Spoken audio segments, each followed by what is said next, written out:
me revient l'honneur donc d'ouvrir cette réunion. Donc merci Muriel, merci Yves d'avoir choisi la belle commune de Moustoirac, la commune la plus centrale du Morbihan, c'est prouvé par l'IGN. Vous vérifierez dans le journal, je vous l'assure. C'est le point central du Morbihan, à Centre Morbihan Communauté, dans le plus beau département de Bretagne, dans la plus belle région de France. C'est monsieur le sénateur, qui nous vient de loin. Ça s'est posé au moins. Et on a commandé le soleil, pour ne pas dire qu'en Bretagne, il fait parfois un peu humide. Sur un sujet, je ne vais pas vous faire la présentation de Moustoirac, ce n'est pas le but de la soirée, mais une réunion sur un sujet qui compte, puisque vous êtes très nombreux ce soir et qui nous importe à tous et qui m'importe particulièrement. Je vais commencer en citant un certain nombre d'éléments.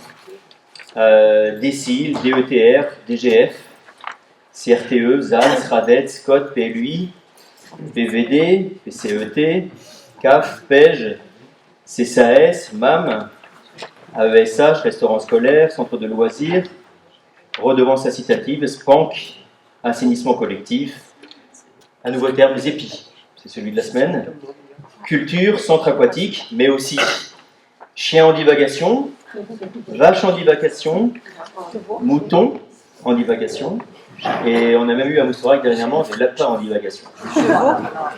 Conflit de voisinage, commerce de proximité, et après tout ça, il paraît que c'est pas un métier.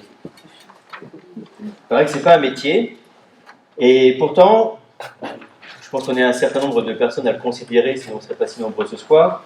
On peut considérer que ces missions ne peuvent pas être conduites en amateur, et contraire d'amateur, c'est professionnel. Moi, je ne vois pas d'autres mots en face. Dans la vraie vie, on peut même être un professionnel en CDD, ça existe. Mais pas dans la vraie vie d'élu. Pas pour assumer la responsabilité juridique d'une collectivité où on parle de plusieurs millions, souvent, de dizaines d'agents, et on peut même se retrouver en amateur devant un tribunal. La proposition de loi qui est portée au niveau du Sénat apporte certes un plus quand on la parcourt.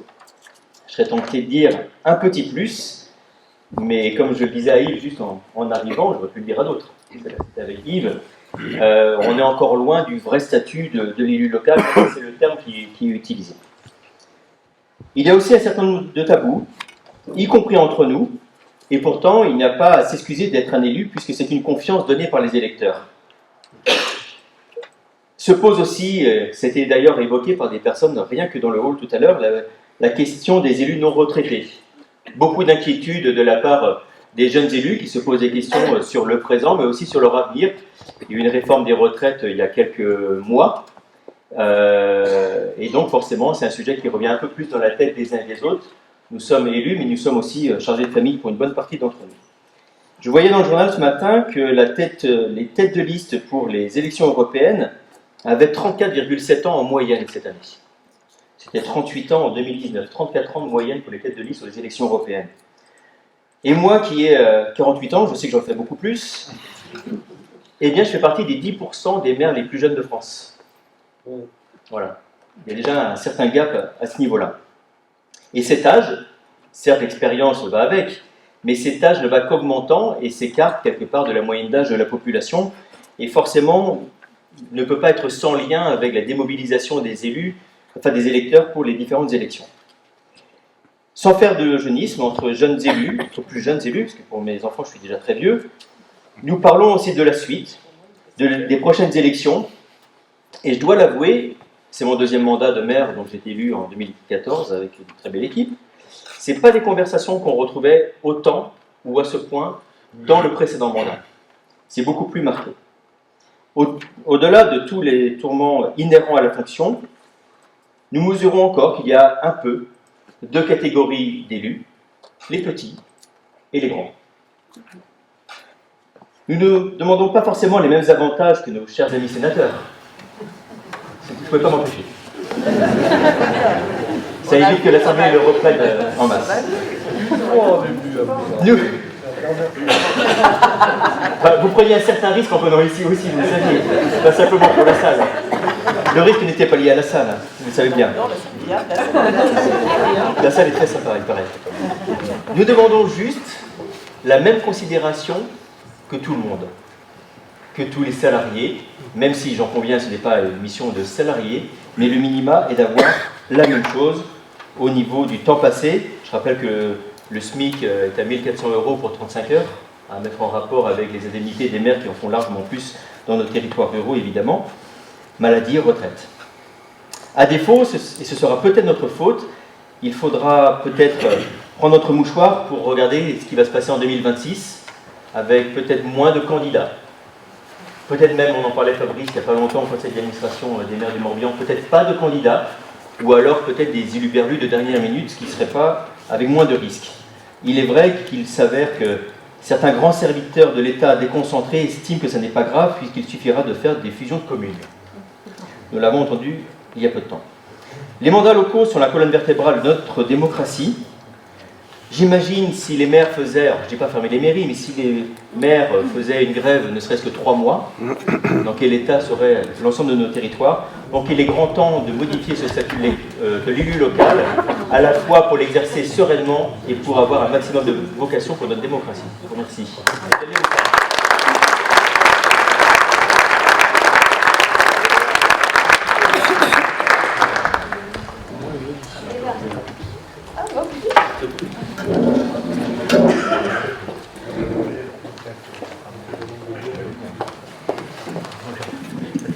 On va ramener le micro parce qu'en réalité, bonjour à toutes et à tous. D'abord, je prie de nous excuser, mais nous étions en conférence de presse et ça a duré un petit peu plus de temps que nous l'avions prévu, mais nous n'avons pas dépassé le quart d'heure breton.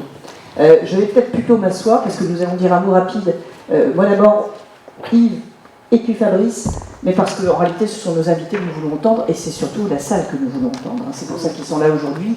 Juste un mot, mais je crois que je peux m'asseoir à côté de toi quand même, Benoît?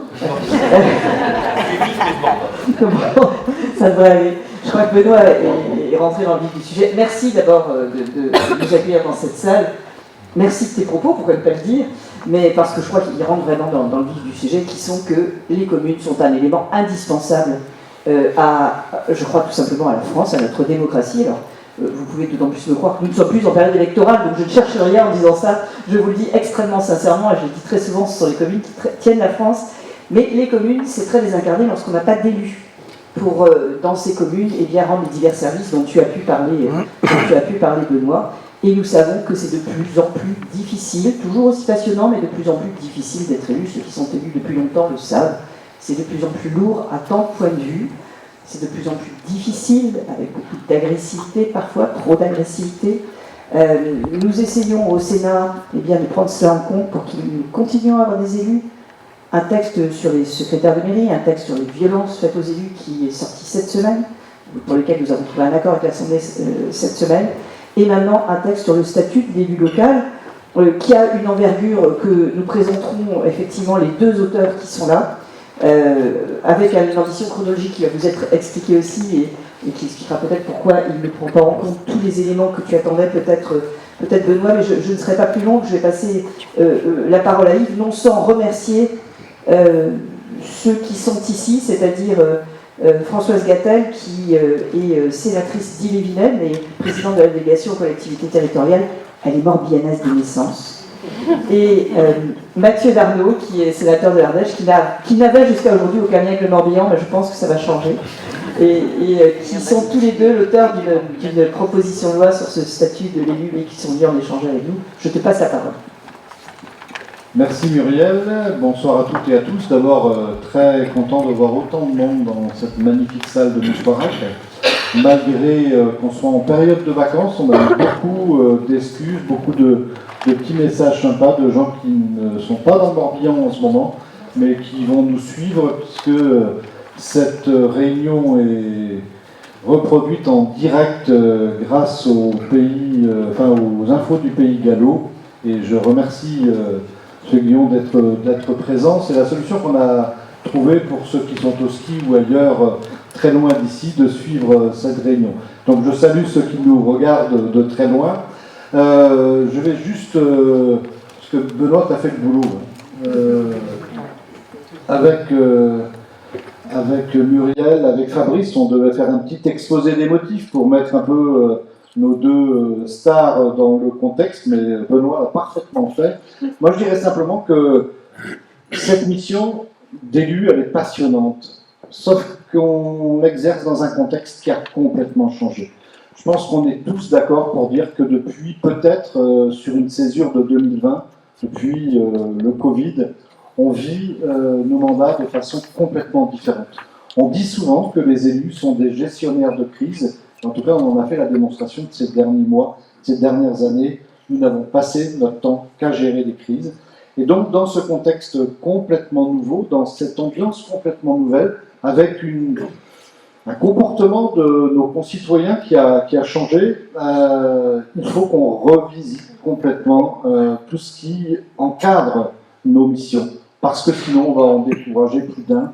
Et 2026 arrive vite, d'où ce projet. Et moi, je remercierai aussi Françoise et Mathieu pour votre présence. On a là à la fois celle qui pilote la délégation des collectivités et le premier vice-président du Sénat. On a des gens qui portent ces sujets-là depuis des années et des années. Et comme l'a dit Muriel, l'idée c'est qu'on puisse échanger avec vous parce que dès la semaine prochaine, on commence à débattre sur ce projet de loi et il faut l'enrichir, il faut le faire évoluer. Et j'espère qu'on sortira de la valeur ajoutée de notre échange de ce soir. Fabrice. Merci, bonsoir à toutes et à tous. Au nom de l'association, moi, je voudrais vous remercier de la démarche que vous avez eue, de nous entendre, de nous rencontrer, d'échanger avant de débattre de la loi au Sénat la semaine prochaine, puisque c'est à partir de mardi, si bien ça. Et donc c'est nouveau. Moi, j'apprécie cette démarche et je comprends votre mobilisation ce soir à cette même initiative. On voit bien, et vous l'avez dit précédemment, que depuis 2020, les choses ont changé. La plupart des équipes, les renouvellements d'équipes ont été élus en pleine crise, ont été élus et puis ils ont été installés 3 mois plus tard, où on a eu à gérer des réouvertures de classes, des mises en place de protocoles. Enfin, on se rappelle tous de ça, on a un peu galéré à mettre ça en place, mais sans les élus locaux, enfin, le pays serait quand même pas sorti de cette crise qui a quand même marqué nos esprits. Être élu en 2024, c'est plus être élu en 2014 ou en 2008 ou précédemment. Les choses ont changé. Moi, ça fait 10 ans que je suis maire. Ce mandat est différent du mandat précédent. On connaît tous les difficultés à sortir des projets, à conduire un projet, à mener une équipe, c'est notre quotidien. Et ce qui a changé, c'est le comportement de nos concitoyens, c'est leur impatience, c'est leur agressivité. Je vois quelques élus ici ce soir qui ont été victimes, qui ont fait un choix assez fort de quitter leur fonction. Dans le Morbihan, juste un chiffre, c'est 22% des élus du Morbihan qui ont démissionné depuis 2020. En moins de 4 ans, 22% des élus communaux ont démissionné, on est à 1050 élus. C'est du jamais vu. Un autre chiffre, 70 communes sur 249 n'avaient qu'une seule liste en 2020. C'était inédit aussi. Et il y a d'autres chiffres nationaux, je laisserai les sénateurs et sénatrices les donner. Mais voilà ce qui est le contexte aujourd'hui. Et le risque, c'est l'absence de candidats dans des communes en 2026. Les vocations, vous l'avez dit, c'est une fonction qui est passionnante, qui est intéressante, qui est prenante. C'est du 24 heures sur 24, un soir de Noël comme un jour de 15 août, enfin c'est toute l'année. Et on le sait quand on s'engage, mais pour autant, c'est des fonctions qui sont compliquées, avec des concitoyens qui sont impatients, qui sont derrière des écrans, des fois, sous couvert d'anonymat, à nous pourrir la vie, et à nous décourager peut-être à retourner dans 2 ans. Donc voilà la situation que vous connaissez, je ne vais pas m'attarder.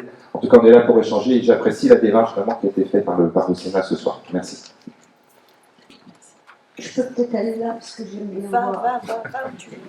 Reste dans les va où tu veux. Bonsoir à tous, merci d'être aussi nombreux. Donc, je m'appelle Françoise Gattard. J'ai, grâce à mes parents, l'immense qualité d'être morbihanaise. Je suis née en Rochefort-en-Pelle. Je suis allée m'égarer, sans doute en Ille-et-Vilaine, mais c'est très bien. J'ai été maire d'une ville qui s'appelle Château-Giron, à 15 km de Rennes pendant 16 ans, présidente de l'intercommunalité, présidente de l'association des maires, et je suis un jour devenue sénatrice. Donc je voulais vraiment remercier Yves et Muriel de nous avoir invités, Mathieu Darnaud et moi, et Monsieur le Président de l'Association des maires, parce que au Sénat, nous ne sommes pas hors sol, nous sommes des élus ancrés dans le territoire. Moi, je suis encore conseillère municipale, et qu'en tout cas, notre fonction et notre mission, c'est de parler de vous, de s'intéresser à vous et de faire que la République, du quotidien, l'action publique, elle atteigne chaque citoyen jusqu'au dernier kilomètre. Et qu'au cœur de tout ça, vous êtes là, dans nos 35 000 communes, les conseils départementaux et les conseils régionaux. Je suis heureuse de saluer votre députée Anne, puisque la proposition de loi dont nous débattrons mardi, à partir de mardi de cette semaine, j'espère qu'elle va prospérer, qu'elle ira à l'Assemblée nationale et que nous aurons l'écoute du gouvernement. Alors aujourd'hui, on parle beaucoup de démocratie participative. Mais en fait, c'est une très belle idée qui fut à l'époque révolutionnaire, parce que ce sont les révolutionnaires qui ont eu l'idée de créer des communes. Et c'était quoi leur idée, la fonction de la commune? C'était que dans des espaces de proximité, à une échelle très humaine, les citoyens gèrent ce qui relève du quotidien. Et que des citoyens désignés par ceux qui étaient aussi des citoyens décident, votent et conduisent les destinées de la commune. C'est à la fois donc une idée très ancienne et qui reste aujourd'hui, je crois, révolutionnaire et extrêmement moderne. Et je pense que la commune n'a jamais été aussi moderne qu'aujourd'hui, parce que dans une société dont on dit plusieurs fois par jour qu'elle est un peu délitée, déconstruite, ce qui rapproche les citoyens, ce qui fait que chacun de nous, on fait attention aux autres, qu'à l'école on apprend, il y a des enfants différents, que l'on va faire du sport et qu'on apprend des règles de civilité, voilà, ben c'est la commune qui le permet. Et je pense que dans un monde un peu fou, on se raccroche à son territoire, à ce que l'on connaît, et que tout le monde dit de quelle commune il est. Vous voyez, moi j'ai commencé par dire je suis de Roche-Volontaire. Voilà, ça vous crée une identité. Alors aujourd'hui, cela a été dit par Yves, Muriel et Monsieur le Président de l'Association des maires, être maire, ça n'est plus ce que ce fut, je puis dire. Alors il ne s'agit pas d'être nostalgique, de dire c'était mieux avant. Voilà. La vie, elle est comme elle est, et que nous ne sommes pas ici pour dire que c'est très dur, et que franchement ça devient très compliqué, que c'est pas possible.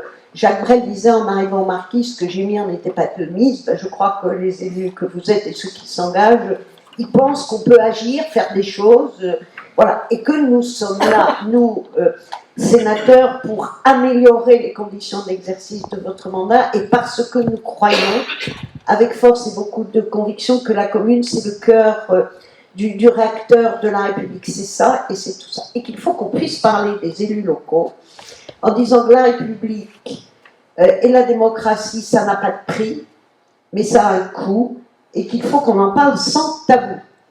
Et qu'après des années d'élus bashing, je pense qu'aujourd'hui, il faut qu'on affirme avec conviction, avec force, que la France, elle tient aussi debout, parce qu'il y a dans les 35 000 communes de France, quelqu'un qui, le 15 août, comme le 25 décembre, comme l'a dit M. Maire, sera là, au plus près d'un concitoyen qui est en difficulté, parce que la République, elle est là. Alors c'est à la fois une ambition importante, mais c'est ça que nous défendons, et que c'est important pour nous d'être là, pour vous entendre et vous écouter. Alors l'affaire n'a pas commencé, ou ne commencera pas mardi. Nous avons déjà pris des dispositions pour améliorer la protection des élus.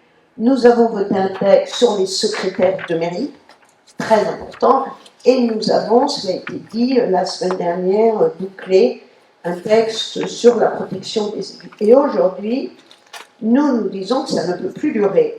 En 2020, il y avait 106 communes sans candidat, 80 communes en 2014, 345 communes avec des conseils municipaux incomplets, et beaucoup de communes, y compris des grandes, où il n'y avait qu'une liste. Et on voit bien aujourd'hui que les démissions, et le Morbihan est le département le plus touché en France, il y a un maire qui démissionne chaque jour.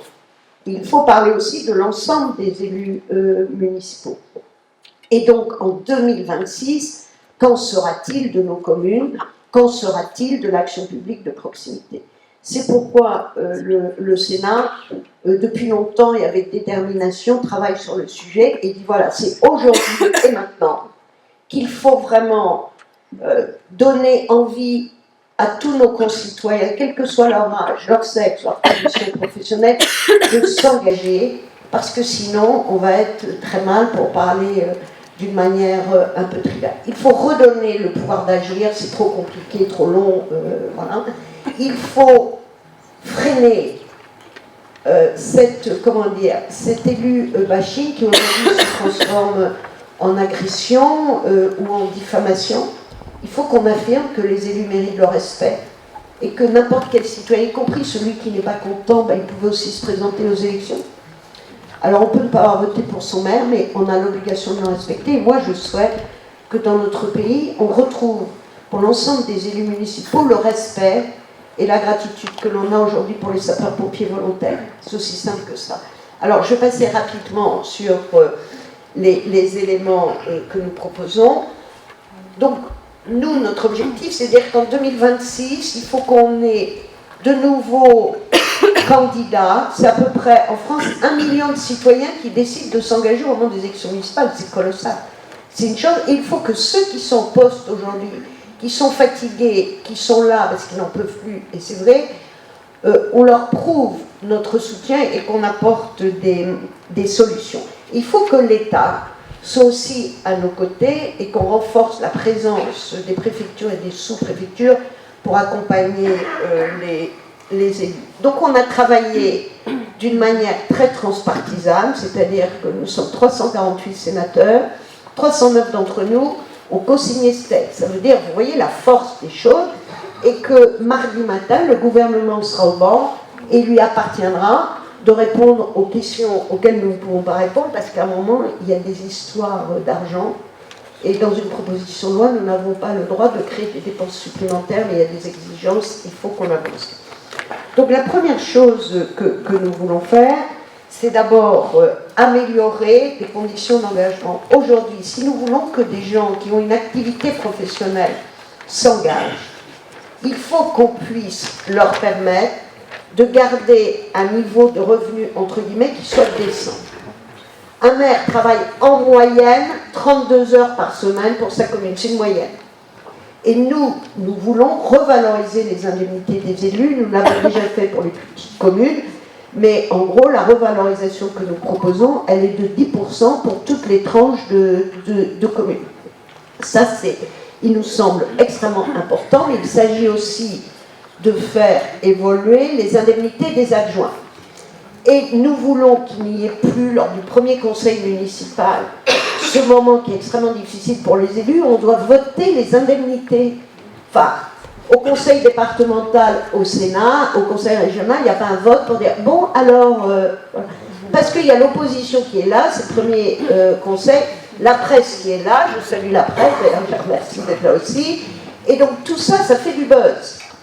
Et donc, nous voulons que l'indemnité du maire, l'indemnité des adjoints, elle ne soit pas discutée. Il y a un tarif, c'est le barème. Maintenant, si dans une commune, vous souhaitez, au lieu d'avoir 3 adjoints auxquels vous avez le droit, vous n'en voulez que 2, et vous voulez des conseillers délégués, on veut que vous puissiez vous organiser comme vous le souhaitez. Donc on vous donne de la liberté et on sécurise votre indemnité qui est normale. Je rappelle que c'est une indemnité. Donc ça, c'est le premier point.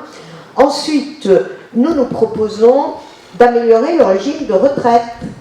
Parmi vous, il y a sûrement des élus, moi ça a été mon cas, quand j'ai exercé une fonction, alors l'une je l'avais voulu, l'autre c'était un peu à l'insu de mon plein gré, président d'une interco, j'ai dû diminuer mon temps de travail, je travaillais dans le secteur privé, de 50%. Bon, j'ai perdu la rémunération et puis la cotisation retraite, elle ne continue pas. Et donc, nous voulons que, comme les sapeurs-pompiers volontaires bénéficient de cela, nous voulons que les élus aient une bonification de leur point de retraite. Et donc, la proposition que nous faisons, et vous allez nous dire si vous trouvez que c'est assez, c'est que pour un mandat de 6 ans, pour les maires et les adjoints, et aussi les conseillers délégués, il y ait une bonification d'un trimestre. Et si vous êtes 2 mandats, vous êtes maire et vice-président d'une interco, vous pourrez avoir 2 trimestres, et ce serait plafonné à 8 sur l'ensemble. Ça, c'est un point important pour avoir votre accord. Ensuite, la question qui se pose, c'est de dire, bon, c'est bien d'augmenter les indemnités, mais nous, on est une petite commune, on n'a pas les moyens de payer. Alors, vous savez, il existe la dotation élue locale, dont bénéficient les petites communes. Nous voulons que la dotation d'élu local soit accordée aux communes jusqu'à 3500 habitants. Parce qu'il ne faut pas oublier que les élus que vous êtes, vous exécutez des tâches pour le compte de l'État. Et si on remplaçait tous les élus par des fonctionnaires, je ne vous raconte pas l'ardoise à la charge de l'État, et le service ne serait pas le même. Le service ne serait pas le même parce que vous êtes sur un engagement civil. Et puis, nous avons évalué que sur 32 heures de travail par semaine, vous avez 3 heures que vous exécutez pour le compte de l'État. L'état civil, l'urbanisme, les élections. Et donc, ça n'est pas une délégation de compétences. Donc, nous demandons que l'État verse une contribution de 10% à toutes les communes du montant des indemnités. Alors, comme on n'arrive pas à le faire comme ça, on va le faire d'une manière, un peu, comment dire, pour arriver à nos fins, on va demander à l'État d'évaluer ce temps pour qu'on puisse en reparler. Deuxième point, c'est favoriser l'engagement local. Quand vous êtes étudiant, vous êtes de Moustoirac, vous êtes étudiant à Rennes, vous n'avez pas d'autorisation d'absence. Si vous venez au conseil municipal à Moustoirac, ce n'est pas une absence autorisée alors que ça l'est pour les salariés, et puis ça vous coûte un peu d'argent.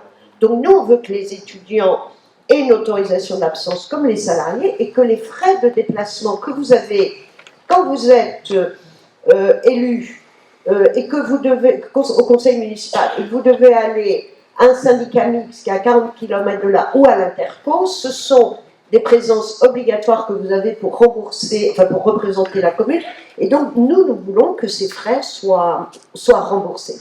Ensuite, les frais de garde. Si vous êtes mère de famille, excusez-moi, ce sont les mères de famille quand même, et que vous avez des enfants et que vous avez une réunion à 18h le soir, c'est pas très pratique. Si vous avez chez vous à charge quelqu'un qui est handicapé, nous on considère que l'élu engagé, il n'a pas à payer de sa poche ces frais, surtout que beaucoup d'élus n'ont pas d'indemnité. Donc les frais de garde doivent aussi être remboursés. Et puis nous voulons aussi travailler sur les congés. Alors, vous savez que la maire de Poitiers a beaucoup mis en exergue la difficulté quand vous êtes en congé maternité, que vous avez vos indemnités d'élu. Donc, elle est élue, elle a laissé son travail, donc admettons qu'elle touche une indemnité de 100, elle va entrer en congé maternité et ses indemnités journalières vont être de 60. Ça veut dire que pendant la durée de son congé maternité, elle a un écart de 40. Donc, nous allons permettre par cette loi qu'elle puisse avoir une indemnité différentielle, elle puisse continuer à percevoir 40 de son indemnité d'élu pour avoir le maintien de son niveau. Mais nous sommes universels. Ce sera pareil si le gouvernement nous écoute pour les congés maladie, pour les congés d'adoption et les congés de maternité. Il faut que chacun puisse avoir une vie personnelle et familiale et que celle-ci ne soit pas sacrifiée. Et puis, on sait bien la difficulté pour les élus qui sont salariés. Alors, je ne parle pas des salariés fonctionnaires ou des grandes entreprises, c'est plus facile. Mais quand vous êtes salarié d'une petite entreprise, c'est compliqué de faire valoir vos autorisations d'absence. Parce que ça pèse sur le travail et ça pèse sur vos collègues. Et donc, nous voulons soutenir les entreprises qui ont des salariés qui sont élus municipaux. Donc, on propose de créer un label d'employeur partenaire de la démocratie locale, ce qui veut dire qu'une entreprise, quelle que soit sa taille, si elle a un salarié qui est élu, elle puisse bénéficier d'un crédit d'impôt pour lui permettre de rendre la vie plus facile à son élu ou à son salarié élu, et que le crédit d'impôt dont elle va bénéficier puisse peut-être lui permettre d'indemniser son salarié qui a pris ses autorisations d'absence. Parce qu'aujourd'hui, vous pouvez vous absenter, mais vous n'êtes pas rémunéré. Enfin, j'ai parlé du statut de l'étudiant. On a aussi beaucoup travaillé sur la formation des nouveaux élus. Je passe, que vous aurez sans doute des questions et que c'est peut-être moins novateur. Et puis, il y a un volet très important qui est celui de la responsabilité pénale.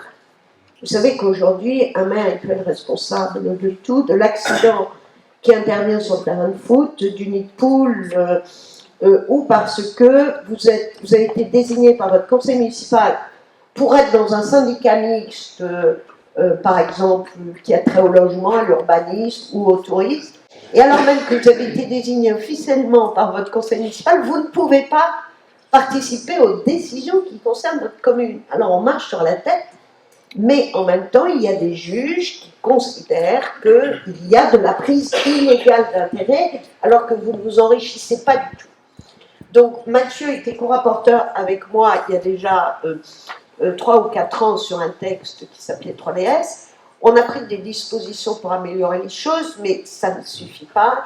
Donc là, on propose un acte bien précis pour faire que le maire soit protégé d'une interprétation par le juge, d'une prise et d'une considération de prise illégale d'intérêt qui n'existe pas et qui fait que vous avez dû vivre ça, qu'au-delà de la menace qui pèse sur vous, dans certaines réunions, il n'y a même pas, le quorum n'est plus là parce que tout le monde a dû sortir de la salle. Vous avez dû vivre ça. C'est un peu fou, mais c'est ainsi. Et puis, enfin, je vais parler de la sortie du mandat. Il y a un avant, il y a un pendant et il y a un après.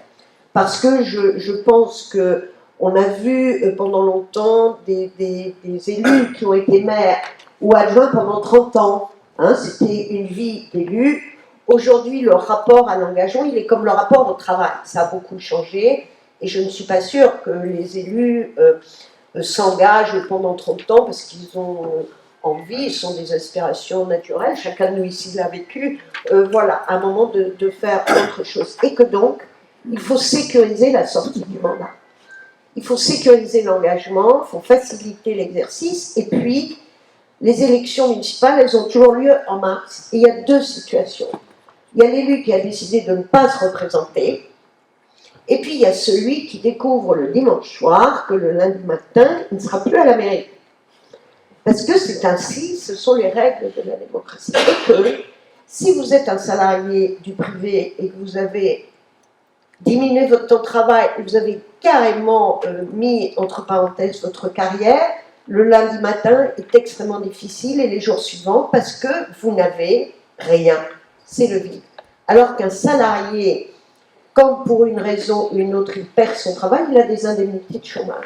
Et nous pensons que si nous voulons soutenir l'engagement des élus, il faut les soutenir jusqu'au bout et avoir un filet de sécurité.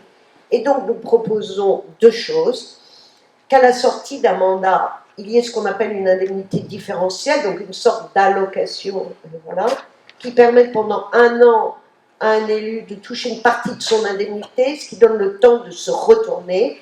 Et deuxième chose, quand un élu a 40 ans ou 45 ans et qu'il doit retourner dans la vie privée, parfois c'est très difficile parce que sa carrière a été, on va dire, victime de son engagement, mais l'élu, il a acquis des compétences. Vous avez appris à gérer des équipes, vous avez appris à gérer des budgets, vous avez appris à conduire des projets, enfin plein de compétences qu'on a acquis. Et donc il faut qu'à la sortie du mandat, les maires et les adjoints notamment, parce que c'est ceux qui sont particulièrement concernés, puissent obtenir une sorte d'équivalence de compétences. Donc ce qu'on va appeler une certification de compétences qui pourrait permettre d'obtenir des équivalences universitaires. Et il y a déjà, alors la Bretagne étant toujours à la pointe, cher Mathieu, il y a déjà l'université alors de Bretagne occidentale, parce que ça existe, la Bretagne occidentale, à Brest, qui prépare des élus à des diplômes universitaires. Il y a aussi Sciences Po qui permet. d'obtenir des masters par le biais de ces équivalences et que l'élu peut ainsi avoir une continuité de carrière professionnelle et mettre au service d'entreprises ou des collectivités tout ce qu'il a acquis, puisqu'on permet aussi que les élus puissent avoir accès à ce qu'on appelle le concours de la fonction publique territoriale de la troisième voie. Voilà.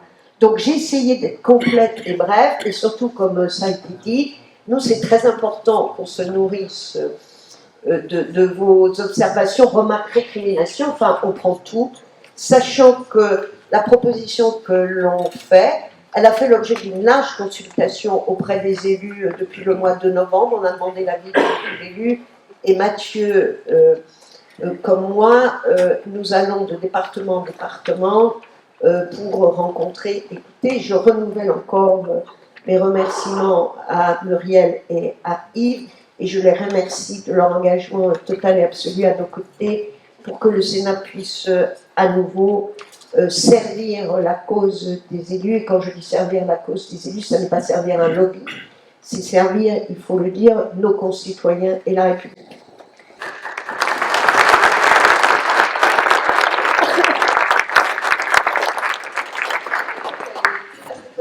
Allez, je vais prendre la suite. Merci Françoise ayant tout dit, je vais m'efforcer de dire le reste. Je veux à mon tour vous remercier et vous saluer collectivement parce que rares sont les réunions, je le dis à Muriel et à Yves, où nous avons autant d'élus présents, et je crois que cela témoigne bien sûr. Je veux vous applaudir. Cela témoigne vraiment de l'intérêt que vous portez à ce sujet, mais plus encore de l'investissement et de l'engagement qui est le vôtre. Je salue aussi Monsieur le Président des maires du Morbihan, Madame la députée, et puis, comme je l'ai fait, vous saluer collectivement. Alors, je ne vais pas allonger le propos parce que l'intérêt, et cela vient d'être dit par Françoise, c'est de pouvoir échanger et que vous puissiez nous poser les questions qui sont les vôtres à l'aune des vérités qui sont celles de vos communes et du quotidien que vous vivez en tant que maire. Je veux d'ailleurs remercier celui qui nous accueille, le maire de Moussouarac, pour son propos vivifiant, Oui. mais c'est bien le signe de la Bretagne, et lui dire que j'ai cru entendre qu'il avait oublié un des signes, un des acronymes qui était le ZAN. Alors, je me suis dit, est-ce qu'ici, dans la plus belle commune, le plus beau département de France, de la plus belle région, le ZAN ne serait pas un souci? Il l'avait écrit, il a dit D'accord, vous me rassurez. Vous dire trois choses, et puis je pense qu'on laissera la place au débat. La première des choses, et c'est important de le dire et de le redire, c'est que le fruit de ces travaux qui ont donné lieu à la rédaction de cette proposition de loi sénatoriale, tout comme les précédents textes que nous avons votés et qui vont désormais pouvoir s'appliquer. Je pense notamment au texte sur les secrétaires de mairie, parce que nombreuses et nombreux étaient les maires qui, comme vous, nous ont plébiscité pour nous dire à un moment donné, il faut absolument revaloriser la fonction de secrétaire de mairie, parce que finalement, c'est une des pierres angulaires du fonctionnement de nos communes. Le texte sur les violences faites aux élus qui a abouti cette semaine, nous étions en commission mixte paritaire à l'Assemblée nationale en début de semaine, et ce texte va aussi s'appliquer, un texte qui permettra notamment de repenser l'échelle des peines et puis encore une fois de sanctuariser les élus que vous êtes, dépositaires de l'autorité publique, et je pense que c'est important. Je m'empresse de dire d'ailleurs, pour répondre aux propos introductifs de Monsieur le maire, que je crois qu'en effet cette proposition de loi, ce texte, est une des réponses, mais elle ne constitue pas à l'évidence la réponse. Et je pense que si nous avons fait ces travaux et que nous nous sommes inspirés, c'est la première chose que je tenais à dire, des contributions qui sont les vôtres, par rapport à la mise en place de cette large concertation, par le fait que nous avons tenu avec Françoise, mais j'associe bien sûr Muriel, Yves et l'ensemble des collègues sénatrices et sénateurs qui n'ont de cesse que d'aller à la rencontre des élus que vous êtes, pour finalement prendre le pouls de l'ensemble de nos territoires, parce qu'il y a aussi des réalités qui sont fortes ici dans le Morbihan et qui ne se posent pas dans les mêmes termes dans les autres territoires de France et inversement. Et je pense que fabriquer la loi, c'est vraiment s'imprégner, c'est s'inspirer des situations très concrètes, très pratiques que vous vivez au quotidien. Et je crois que c'est avant tout de cela dont nous avons voulu nous nourrir en venant comme ce soir à votre rencontre, et puis surtout pouvoir prendre en considération l'ensemble des sujets que dans quelques minutes vous allez pouvoir, et des messages que vous allez pouvoir nous délivrer. Ça, c'est la première chose. La seconde, c'est que je crois que nous vivons une époque, nous sommes peut-être à un carrefour de la vie institutionnelle de notre pays.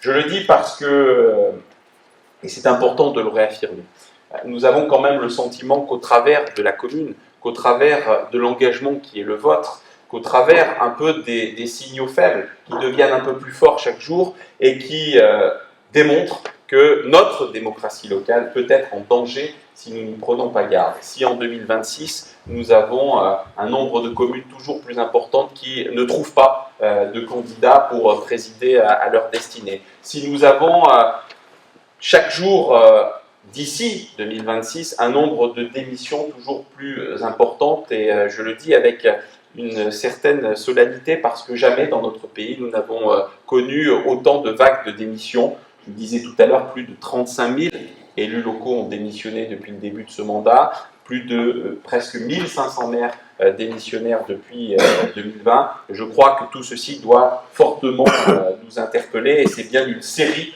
de textes, de mesures que nous devons prendre sans délai, comme nous le faisons ce soir avec cette proposition du statut d'élu. Alors certes, il y aura encore à faire, mais j'ai la naïveté de penser qu'à travers ces propositions très pratiques que vient de présenter Françoise, nous essayons véritablement de répondre concrètement aux problèmes des élus que vous êtes, maires, adjoints, conseillers municipaux, et qui ont besoin, là encore nous l'entendons quotidiennement, qui ont besoin qu'on l'on prenne en compte la fonction d'élu local telle qu'elle se pose, avec toutes les problématiques qui s'y rapportent et qui, à l'évidence, ne sont pas les mêmes qu'il y a 10 ans ou 20 ans. Et je pense que c'est quelque chose d'important parce que ce soit les phénomènes de violence faites aux élus, la violence, elle traverse notre société, et donc il n'y a pas de raison que les élus que vous êtes, qui êtes finalement au cœur, les garants de cette démocratie locale, qui êtes là pour servir nos concitoyens, pour faire vivre, se creuser de la démocratie locale, de ce lien finalement de solidarité au sein de nos communes. Vous avez besoin effectivement que nous puissions être à vos côtés et le faire de façon encore une fois très concrète, en prenant vraiment en compte des sujets très précis.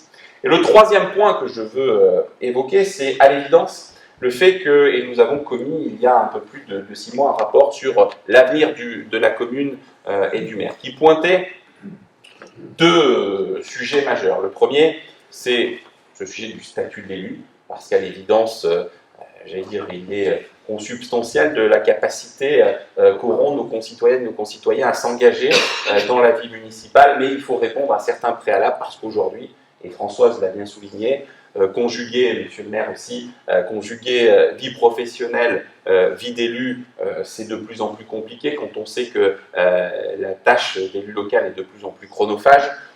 Dans ce rapport, nous avons essayé de mener une petite étude pour voir quelle était, et ça a été aussi le cas pour mettre en place le texte sur les secrétaires de mairie, une petite étude pour voir finalement à quel point aujourd'hui, être maire, c'est une tâche quasiment à temps plein, et quand bien même elle n'est pas à temps plein, vous êtes susceptible d'être dérangé tout au long de la journée, week-end compris, je m'empresse de le dire, et je crois que tout ceci mérite la plus grande considération, et de la part du Parlement, et bien sûr de l'État, du gouvernement, des réponses qui soient très concrètes. Mais il faudra bien sûr aller au-delà, parce que le deuxième aspect, le deuxième volet, qui a été mis en évidence dans ce rapport, c'est aussi la complexité aujourd'hui d'être maire.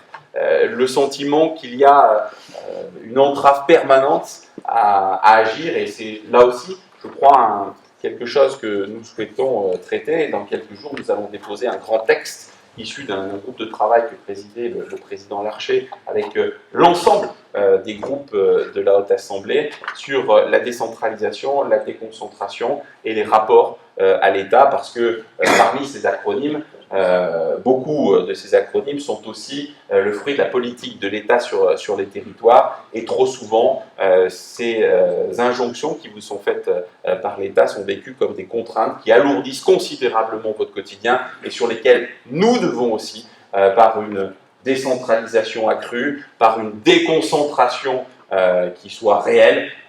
Nous aspirons notamment à des mesures simples que nous avons affirmées, que nous réaffirmerons sur le fait, par exemple, d'unifier l'ensemble des dotations de l'État, des ETR, des CIL, fonds verts, sur le fait, là encore, de faire en sorte que le préfet puisse avoir autorité sur l'ensemble des services déconcentrés. On a vu à quel point c'était compliqué, notamment quand on traverse des crises comme une crise sanitaire comme le Covid, mais dans les relations quotidiennes. Je parlais avec une pointe d'humour et d'ironie tout à l'heure du ZAN, mais tout ce qu'on vous demande au quotidien et qui sont parfois des injonctions, quand elles ne sont pas contradictoires, qui pèsent considérablement sur votre fonction et qui souvent vous empêchent d'agir. Donc c'est tous ces points que nous souhaitons traiter de façon encore une fois très concrète et très pragmatique, et vous dire surtout que, comme Yves l'a dit tout à l'heure et Muriel également, nous n'avons pas encore commencé l'examen de ce texte et qu'il sera toujours temps de l'enrichir, et puis il y aura même la députée, la navette parlementaire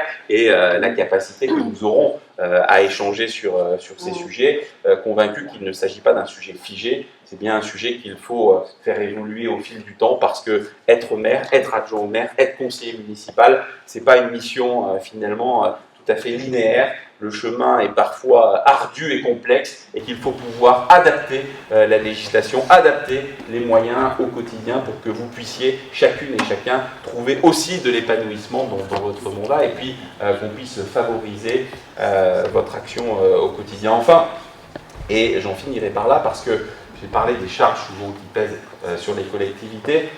Je crois que c'est quelque chose d'assez novateur dans cette proposition de loi, c'est que nous avons justement voulu quantifier, mesurer et bien définir quelles étaient les charges qui vous étaient imposées par l'État. Alors celles qui sont clairement identifiées, émission d'état civil, tout ce qui fait que vous êtes officier d'état civil et que vous avez des responsabilités, mais aussi identifier ces charges que l'on vous transfère, parfois de façon déguisée.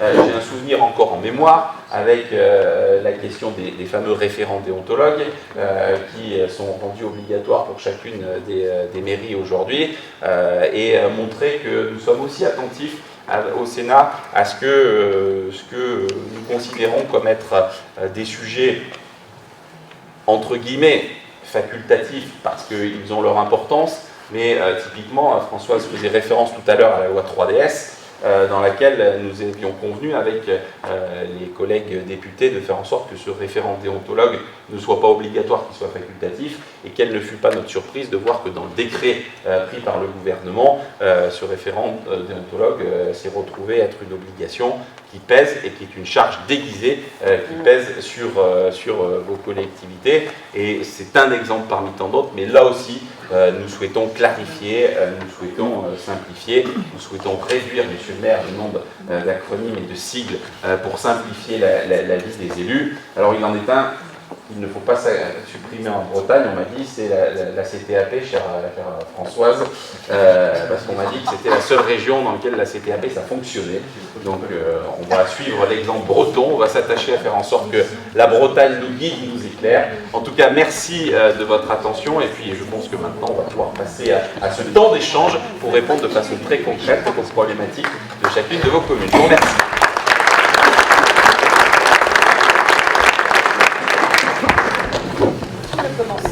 On a un micro qui va circuler avec Xavier. Vous levez la main, vous vous présentez et vous posez votre question. On prendra peut-être des questions par 2 ou 3 et puis après on essaiera de répondre sur la table. Bon, la première est toujours la plus dure, mais il y a une main là-bas. Je ne sais pas à qui appartient la main. Elle arrive là.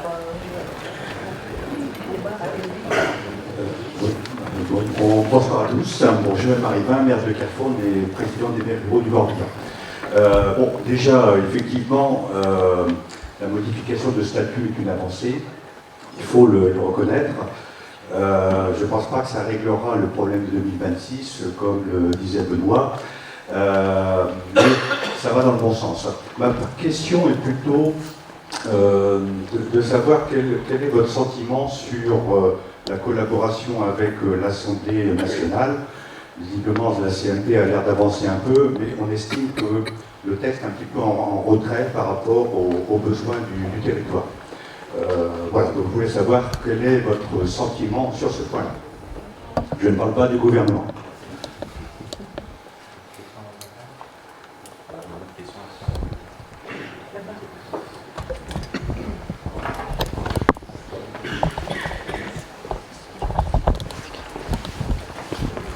Donc bonjour à toutes et à tous, je suis Nicolas Lepolaire, conseiller délégué à la mairie de Plumelin. Moi la question, je voudrais revenir sur les autorisations d'absence qui est proposée dans ce projet de loi. Aujourd'hui, une autorisation d'absence, déjà, c'est au bon vouloir de l'employeur. Dans les employeurs publics ou des grosses entreprises, il y a peut-être une facilité qui est plus facile pour des entreprises. Mais moi, je serais allé au-delà qu'une autorisation d'absence. Je serais allé carrément, pourquoi pas, proposer une mise à disposition à 20%, 50% pour un élu, notamment pour les fonctions de maire et adjoint, de façon à faire vraiment leur fonction d'élu sur le terrain. Parce que une jour d'absence, 10 jours, 20 jours, c'est peu, mais voilà, au moins une mise à disposition, ça permet de sécuriser aussi l'emploi au retour pour un élu qui s'est engagé. Et oui, ça coûtera de l'argent, mais au moins aussi, ça permet aussi d'avoir aussi une facilité pour l'entreprise de remplacer son absence de l'élu qui a fait ce choix de s'engager dans sa collectivité. Parce qu'on voit bien aujourd'hui, ce sont des fonctions d'engagement qui deviennent de plus en plus, qui se professionnalisent de plus en plus. Alors au départ, c'était une vocation et qu'on voit bien que les autorisations accordées quand c'est possible par les employeurs privés au public sont de plus en plus difficiles. Donc en mettant une mise à disposition, ça permettrait peut-être d'avoir plus de facilité pour faire cette fonction d'adjoint ou de maire. Merci. Troisième question.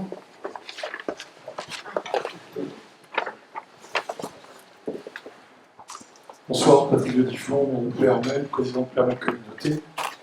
En tant que maire, effectivement, il a été dit, on est souvent confronté à nos responsabilités, on ne les fuit pas, absolument pas. Mais aujourd'hui, on s'aperçoit qu'on a de plus en plus de recours face à des associations, Truc-Muche, ceci, cela, qui nous mettent souvent en difficulté. Comment pourrait-on justement imaginer d'avoir un accompagnement pour pouvoir répondre à ces difficultés ?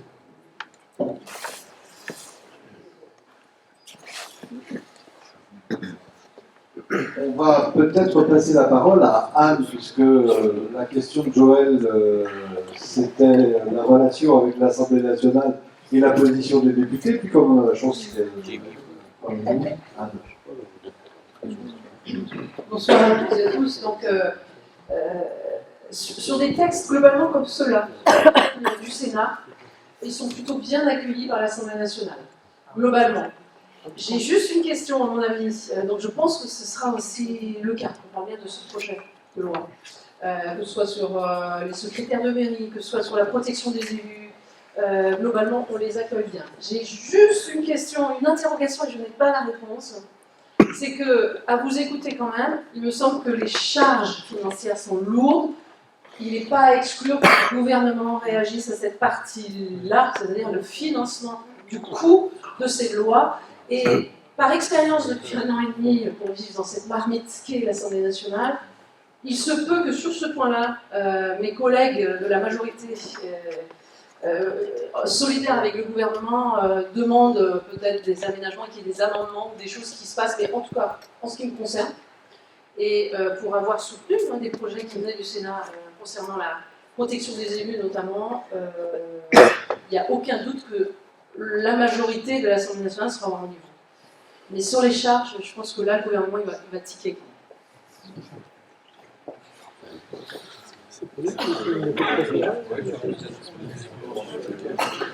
Ouais, merci. Juste peut-être en écho à pardon, c'est mieux.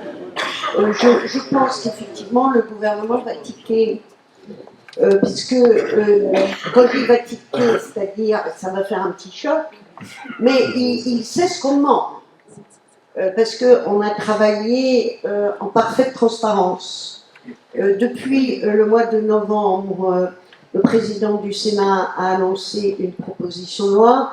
Les propositions que nous faisons, elles sont sorties en novembre et en décembre, et que moi j'entends, et on est tous des élus responsables, on vit dans un pays qui est dans une situation financière et budgétaire très difficile. Je reprendrai juste le propos que j'ai eu au début. La démocratie, ça n'a pas de prix, ça a un coût, il faut qu'on avance. Parce que, vous l'avez dit, je pense que c'est plein de choses qui vont contribuer à faire qu'il y ait un peu plus d'engagement, y compris la diminution des recours dont parlait monsieur le maire de Ploermel, et tout ce que monsieur le maire Benoît a évoqué sur ce qui est complexe, etc. Mais qu'en même temps, on est au pied du mur. On y va ou on n'y va pas. Et que le gouvernement lui-même, il a annoncé des choses, il a dit des choses. Moi, je suis dans un esprit très positif, tranquille et constructif. On ne va provoquer personne. Sauf que si, à un moment, on ne reconnaît pas que les gens ne s'engageront pas, s'ils perdent de l'argent, s'ils risquent de perdre leur boulot, et s'ils ont plus que des ennuis pour rester polis, ça ne va pas le faire. Donc le gouvernement, il sait tout. Nous, on a un rendez-vous très aimable avec lui à partir de mardi. Il a encore tout le week-end pour réfléchir à nos questions, mais si on ne fait pas ça, franchement, l'affaire, elle est sérieuse, quoi. On est bien d'accord, et je sais, Anne, que tu le sais, et je te remercie du soutien à la prospérité de notre affaire. Donc ensuite, il y a eu plusieurs questions, je pense que ça répond à la question du premier intervenant, sur les autorisations d'absence. Alors vous évoquez un vrai problème. Les élus ruraux souhaitaient par exemple qu'on crée un statut de salarié protégé. Ça veut dire qu'un employeur ne pourrait licencier un élu qu'avec l'autorisation de l'inspecteur du travail. Vous connaissez comme moi ici, vous savez bien que des entreprises, il y a des entreprises de 1000 salariés, de plus, de 300, il y a des entreprises de 4 salariés, où on a des élus qui travaillent. Si un employeur, il a une menace sur sa tête, en disant « Ah là là là, moi, je veux embaucher quelqu'un, mais il est élu », franchement, nous pensons que ça crée un certain nombre de problèmes. Que l'autorisation d'absence, elle ne peut pas être refusée parce qu'il y a un volume d'absence autorisé. Et que la réponse que nous apportons, c'est que si on crée ce fameux label d'entreprise citoyenne ou civique et que l'entreprise, elle bénéficie d'un crédit d'impôt, ça va peut-être la motiver. Vous voyez, nous, on a plutôt travaillé comme ça, plutôt que de mettre des gens en difficulté. Puis le troisième point, alors monsieur le maire, le recours, c'est un sport national, quoi. C'est-à-dire, les gens, ils veulent tout, mais pas dans leur jardin. Vous savez, en anglais, ils disent not in my backyard. Ils adorent les gens du voyage. Ah, mais alors, pas chez nous. Ils adorent les immeubles, parce qu'effectivement, il faut arrêter. Mais alors, pas chez moi. À un moment, ça suffit.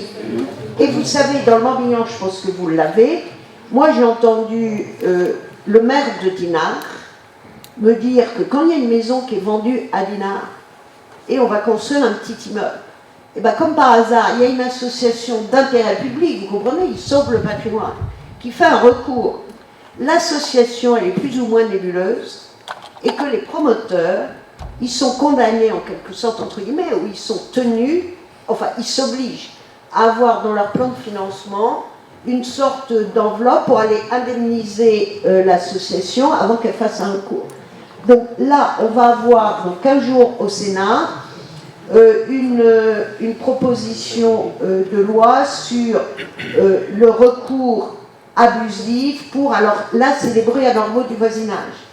Et moi, je vais proposer, enfin par l'intermédiaire de collègues, que quand une association ou un particulier dépose plainte, il y ait ce qu'on appelle un dépôt de timbre. C'est-à-dire qu'à un moment dit, vous avez le droit de porter plainte, mais vous déposez 1000 €. Parce que sincèrement, aujourd'hui, ça coûte un argent fou aux communes et ça prend du temps. Et je terminerai sur un exemple personnel.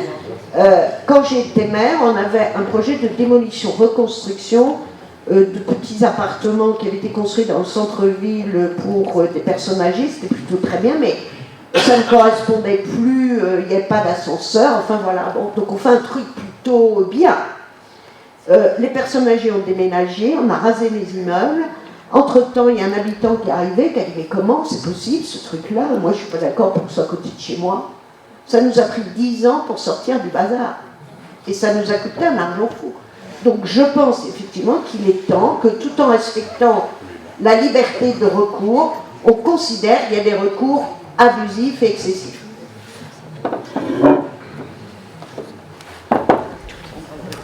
Allez. Levez les bras.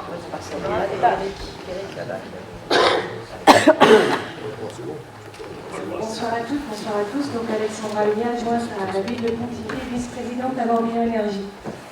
Je pense que lorsque l'on est élu, il y a plein de risques que l'on accepte. On accepte le risque d'être menacé, c'est tous les jours. On accepte le risque de perdre notre travail, c'est tous les jours. On accepte plein de risques, mais il y a un risque que l'on n'accepte pas ou dont on n'a pas conscience. Comme tu disais, Françoise, le lendemain des élections, on peut tout perdre. Tant pis, c'est le jeu. Mais ce qu'on ne perd pas, c'est le risque d'être poursuivi. Et par contre, toutes nos assurances s'arrêtent.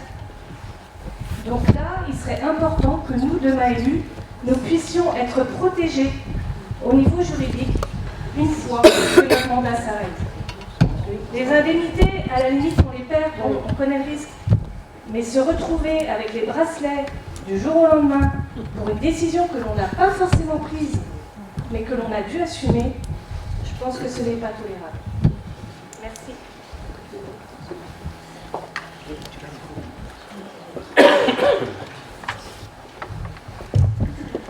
Bonsoir à toutes et à tous. Je suis Eric Paturel, le maire de l'Aude-Québec.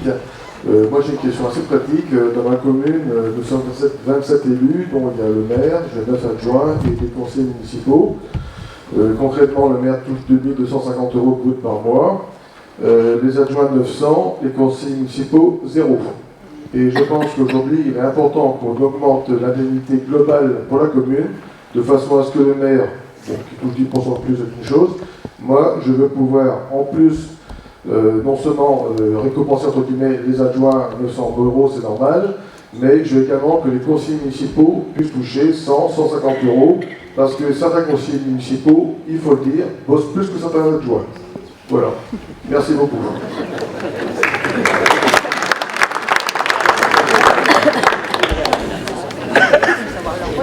Bonsoir, Bénédicte Juquet, adjointe à Saint-Nolf. Je rebondis un petit peu, ça reste dans le domaine des finances. Concernant la revalorisation de l'indemnité des élus de 10%, donc quelle que soit la taille des communes, c'est très bien, mais je trouve que ça devrait être inversement proportionnel.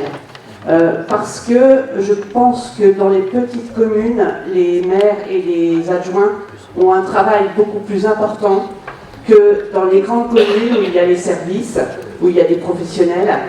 Et pour moi, ça serait vraiment un bon levier, justement pour que les personnes s'engagent dans les petites communes qui sont certainement celles qui sont le plus en danger, en fait, pour 2026.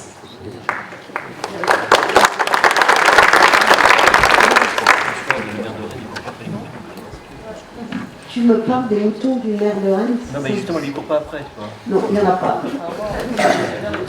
Juste sur le dernier point, puis je vais laisser Mathieu répondre. La question, on s'est posé beaucoup de questions quand on a parlé des indemnités. Qu'est-ce qu'on fait? Est-ce que les strates sont justes ou pas? À un moment, nous on dit il y a urgence, et si on déconstruit le système, il va y avoir autant d'avis que de sénateurs. Ensuite, il y aura autant d'avis différents que de députés, on ne va pas s'en sortir. Donc on a gardé les strates. Par contre, ce que vous dites est assez juste, et je rappelle que dans la dernière loi sur les élus et les communes, nous avons revalorisé de 30% les indemnités des élus des plus petites communes, alors que nous n'avons pas touché à celles des grandes communes. et que à tel point, moi je trouve votre question très vraie, mais à tel point que l'association des maires ruraux de France, quand on leur a demandé s'il y avait un vrai sujet autour de ça, ils ont dit pas vraiment. Ça ne veut pas dire qu'il n'y a pas de question, mais pas vraiment, parce qu'il y a une revalorisation. Et puis, je vais juste compléter ma réponse un peu en écho à ce que disait Anne. Le gouvernement va un peu tiquer, est-ce que, voilà, il n'y a pas trop de sous, donc bon voilà. Après, à un moment, il faut savoir ce qu'on veut et ce qu'on doit faire. Mais qu'en même temps, ça veut dire que nos propositions, elles sont très raisonnables. Et elles sont responsables. C'est-à-dire, on n'est pas tombé dans des délires pour dire on va augmenter tout le monde de 40 ou 50%. Non, non, parce qu'on sait qu'à un moment, ça pèse sur le budget des communes ou les budgets de l'État. Donc, nous sommes extrêmement raisonnables. Maintenant, peut-être qu'il y aura des amendements qui proposeront d'autres revalorisations. Voilà le petit point de réponse que je voulais apporter. Peut-être répondre, alors en complément, parce que le texte dont parlait Françoise, c'était engagement et proximité, c'est un amendement que nous avions déposé avec Françoise sur le fait de revaloriser la strate de 0 à 3500 habitants de 30% sur le précédent, à partir du précédent mandat, puisque la loi date de 2019. Mais c'est vrai que vous avez raison, je pense qu'aujourd'hui il y a une forte volonté à accompagner les communes entre guillemets dites rurales, et celui qui lui parle en sait quelque chose. Quand vous connaissez le département de l'Ardèche, celui du Morbihan, c'est métropole. Donc vraiment, je le dis en connaissance de choses. Après, je veux dire quelque chose. Moi, je pense qu'il faut aussi qu'on en arrête avec les tabous. On échange souvent avec le président des maires ruraux de France, Michel Fournier, comme avec le président Lisnard. À un moment donné, je pense que si on n'accepte pas le préalable qu'a évoqué et qu'a affirmé Françoise à l'instant, c'est-à-dire que la démocratie, ça a un coût. Et à chaque fois, je peux vous le dire, ça fait depuis 2015 qu'on auditionne toutes les associations, et je sais qu'il y en a, au-delà de l'AMF, la MRF, Petite Ville de France, les intercommunalités. À chaque fois, on n'ose pas aborder cette question des indemnités. Et je vous assure que c'est une absolue réalité. Parce qu'il y a un tabou autour de cela.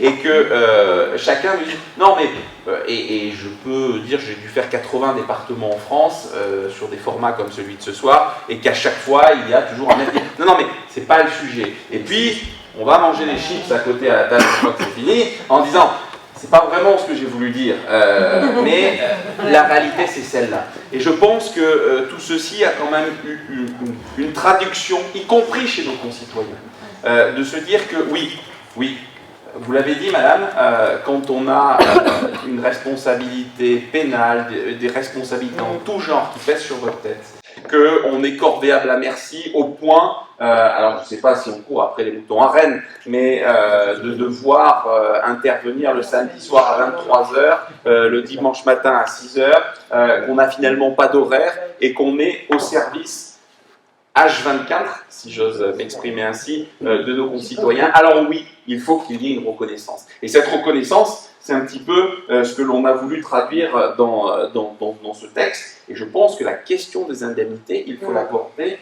sans tabou, pour une raison qui est très simple. C'est que, ça a été dit, la commune, c'est le premier et c'est le dernier des services publics de notre territoire. Que si demain, en 2026, et croyez-moi, que pour avoir auditionné avec Françoise et beaucoup de collègues de la commission des lois, notamment Muriel, on s'en rend bien compte que l'indemnité, c'est quand même un sujet. Pas un sujet parce qu'on est devenu vénal, mais un sujet parce qu'aujourd'hui, la plupart des maires et des élus de France sont obligés d'abandonner une partie de leur activité salariée pour prendre un temps partiel, et donc ce qu'ils gagnent d'un côté, ils le perdent de l'autre. Et ça ne peut pas fonctionner. Étant convaincu qu'en plus, la partie qu'ils occupent à mi-temps en tant qu'élu local est en réalité un temps plein. Donc vous voyez, c'est ce qu'il faut dire à nos concitoyens. Et quand, sur la loi engagement et proximité en 2019, on a voulu augmenter la strate 0 à 3500 de 30%, c'était tout simplement parce que quand vous disiez ça, vos concitoyens poussaient des cris d'orfraie, mais quand vous leur disiez qu'un maire de 0 à 500, c'était 600 € bruts, 600 € bruts, alors là, tout de suite, on entendait des mouches voler dans la salle. C'est ça qu'il faut avoir le courage de dire. C'est que sans maire, il n'y a pas d'école. Sans maire, il n'y a pas de service public. Sans maire, il n'y a pas d'accueil en mairie. Sans maire, il n'y a pas d'état civil. Et bien tout ça, pardon de le dire, oui, ça a un coût et je pense que ça doit faire partie dans notre pays d'une priorité parce qu'il se joue aujourd'hui derrière la démocratie locale. Je reviens juste sur ce que disait monsieur le maire à l'instant sur la question des recours. Moi, je pense que ça, c'est un vrai sujet, et si j'osais, je dirais que c'est une vraie particularité française.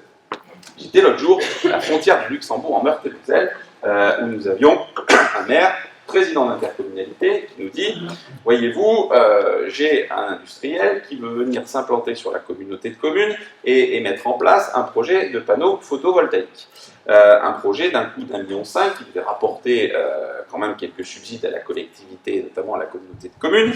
Et l'industriel lance le projet avec toutes les procédures qui prévalent, l'étude environnementale, tout va bien, tout se passe bien avec les services de l'État. Et une fois que le projet est ficelé, 1,5 million d'euros investis dans le projet, on vient, alors qu'il va mettre le premier coup de pelle, une association environnementale vient et dépose un recours. C'était, je crois, pour l'Aigle de Bonali, qui était aveuglé par les panneaux photovoltaïques. Je le dis, si vous faites 10 km et vous traversez la frontière, par exemple en Belgique, aujourd'hui, ce sujet il a été traité. C'est-à-dire qu'à un moment donné, on admet un délai pour le recours, et passé ce délai, on est purgé tout recours, et qu'on ne peut pas, j'allais dire, de façon irruptive, venir stopper, arrêter un projet quand il est commencé, parce que, je le dis, ça aussi, ce sont des choses qui découragent. Par rapport à la question de la responsabilité qui court après que l'on ait fini sa tâche de maire, c'était un des objets de la commission mixte paritaire de mardi que nous avions, puisque nous avons prévu des dispositions qui vont quand même s'appliquer dans ce texte, puisqu'on souhaite limiter finalement à 6 ans après la fin du mandat. Il faut quand même qu'il y ait une possibilité de contradictoire, et puis il faut quand même qu'on puisse j'allais dire, poursuivre celui qui a commis une faute, même si on admet, et c'est pour ça qu'on a voulu limiter dans le temps, qu'à un moment donné, la plupart, et on le constate jour après jour, des écueils dans lesquels peuvent tomber les élus ne relèvent pas de la faute intentionnelle ou volontaire, et c'est bien ça le drame. Donc on a voulu le limiter, ça c'est une disposition, et on a voulu, à contrario, et là malheureusement c'est l'écueil, il va falloir qu'on retravaille avec nos collègues de l'Assemblée nationale, parce que nous avions disposition, c'était l'article 2 bis, qui disposait qu'un maire qui est victime d'agression, notamment sur les réseaux sociaux, puisque c'est devenu le sport national en France, quand on n'est pas content d'une décision d'un maire, on l'invective sur les réseaux sociaux. Alors, on a souvent argué du fait qu'il y avait la question de l'anonymat, ce que je me suis empressé de démentir, puisqu'on a aujourd'hui très clairement des associations qui ont pignon sur rue, qui sont constituées, à l'instar de ce que disait Françoise à l'instant, et qui vous déversent un tas de gentillesses sur les réseaux sociaux, et à un moment donné, ça rejoint la problématique de la ruralité, c'est qu'on ne peut pas admettre, je l'ai dit en commission mixte paritaire, qu'on a aujourd'hui 18 500 communes de France qui ont moins de 500 habitants. Et le maire dans cette commune-là, pardon de le dire, il ne peut pas faire une veille sur les réseaux sociaux, et il faut qu'il puisse, j'allais dire, après le délai des 3 mois de recours, continuer à pouvoir poursuivre, à pouvoir rester en justice quand il est diffamé, quand il y a une atteinte personnelle à son honneur, parce que ça ne peut plus durer. Et malheureusement, on a considéré que c'était une atteinte à la loi de 1881 sur la liberté d'expression, ce qui n'était absolument pas le cas. Il faudra remettre le travail sur l'ouvrage, mais je pense que ce sont des sujets importants, parce que je vous ai parlé tout à l'heure du rapport que nous avions commis sur l'avenir l'avenir des communes et des maires. Il y a un tiers des maires qui disent ne plus vouloir se représenter en 2026 parce que aujourd'hui ils sont victimes d'attaques incessantes et permanentes, et qu'à un moment donné, quand ça concerne sa personne, c'est jamais agréable, mais ça a des résonances sur sa vie familiale et puis sur son existence. On a beaucoup de cas où ça finit malheureusement très mal, et donc je pense qu'il faut mettre un terme à tout ceci. Voilà, je crois que j'ai répondu à l'ensemble des questions. Je ne sais pas si j'ai oublié, François. Sur les conseils municipaux. Sur les conseils municipaux. L'indemnisation. Sur l'indemnisation, on n'a pas dans le texte, mis une disposition spécifique pour les conseils municipaux. Par contre, on crée de l'agilité. Il y a l'augmentation plus l'agilité, c'est-à-dire que vous pourrez répartir de façon beaucoup plus simple l'enveloppe. Il vous suffit de donner délégation à votre conseil municipal et dès lors, vous pouvez indemniser vos conseillers municipaux. D'ailleurs, je trouve que c'est souvent assez ingrat et que là aussi, c'est souvent par là que commence la démotivation des élus. Parce que beaucoup de maires le disent, il est très difficile de faire en sorte que sur un mandat, on part avec une équipe, mais très souvent les conseillers municipaux, au fil des jours, des semaines et des mois, ils se démotivent, ils se découragent parce que n'ayant aucune responsabilité, aucun pan de la vie municipale à superviser, j'allais dire, leur présence se résume à de la présence de terrain et souvent dans les conseils municipaux. Donc il n'est pas inintéressant de se dire qu'on peut avoir un conseiller municipal qui soit délégué. Et là, on a vraiment mis la souplesse nécessaire pour que l'enveloppe puisse être répartie comme vous le souhaitez à partir de cette enveloppe globale, hein, qui est un pourcentage du fameux indice 1015 et qu'il vous convient de répartir. Et bien sûr à partir de l'augmentation qui sera débattue. Mais j'allais dire là c'est 10%, mais c'est aussi pour ça qu'on vient vous voir ce soir. Hein. C'est aussi pour entendre ce qui a été dit, c'est-à-dire que peut-être faut-il s'interroger sur est-ce qu'il faut privilégier la strate de 0 à 3500 encore une fois, peut-être faut-il être un peu plus généreux sur cette strate et un peu moins sur l'autre, mais soyez convaincus que les maires des plus grandes villes s'empressent de venir nous taper sur l'épaule en nous expliquant quand même qu'il ne faut pas les oublier, parce qu'eux aussi ont des charges qui pèsent sur leurs épaules. Voilà. Est-ce qu'il y a d'autres questions? Il y a des mains qui se lèvent, le temps que le micro arrive. Moi, je voudrais que Mathieu ou Françoise, vous nous parliez un petit peu de la comparaison. J'entendais Mathieu nous parler des pays voisins pour les recours. Françoise, est-ce que sur le benchmark que vous avez fait sur les pays voisins, tu peux nous dire un petit peu comment on se situe sur le statut des élus? On va poser... Il y avait Bernard, Gaël. Je te réponds là maintenant tout de suite. Non, attends, on va peut-être poser... Alors, Gaëlle Stricot, je suis maire de Saint-Abraham, une commune de 600 habitants. Je suis élue, alors je fais partie de ces vieilles élus désormais, puisque je suis élue depuis 2008. Expérimentée. Voilà. Expérimentée. Voilà, une élue, donc maire depuis 2014, une élue qui n'a pas réussi à concilier son mandat d'élu, sa vie personnelle et sa vie professionnelle. Quand j'ai été élue, en fait, j'étais en congé parental pour mon 3e enfant. Et alors, Anne parlait de marmite tout à l'heure de l'Assemblée nationale. Moi, je suis aussi tombée dans cette marmite de l'engagement local. Et du coup, je n'ai jamais repris d'activité professionnelle. Donc, c'est pas sans poser de questions. Effectivement, il y a quelques propositions là, mais c'est surtout pour concilier la vie professionnelle et la vie d'élu. Moi, très souvent, je me questionne, quand on parle du débat des retraites, en fait, je n'aurai pas de retraite, hein, puisque la retraite des élus, c'est très minime.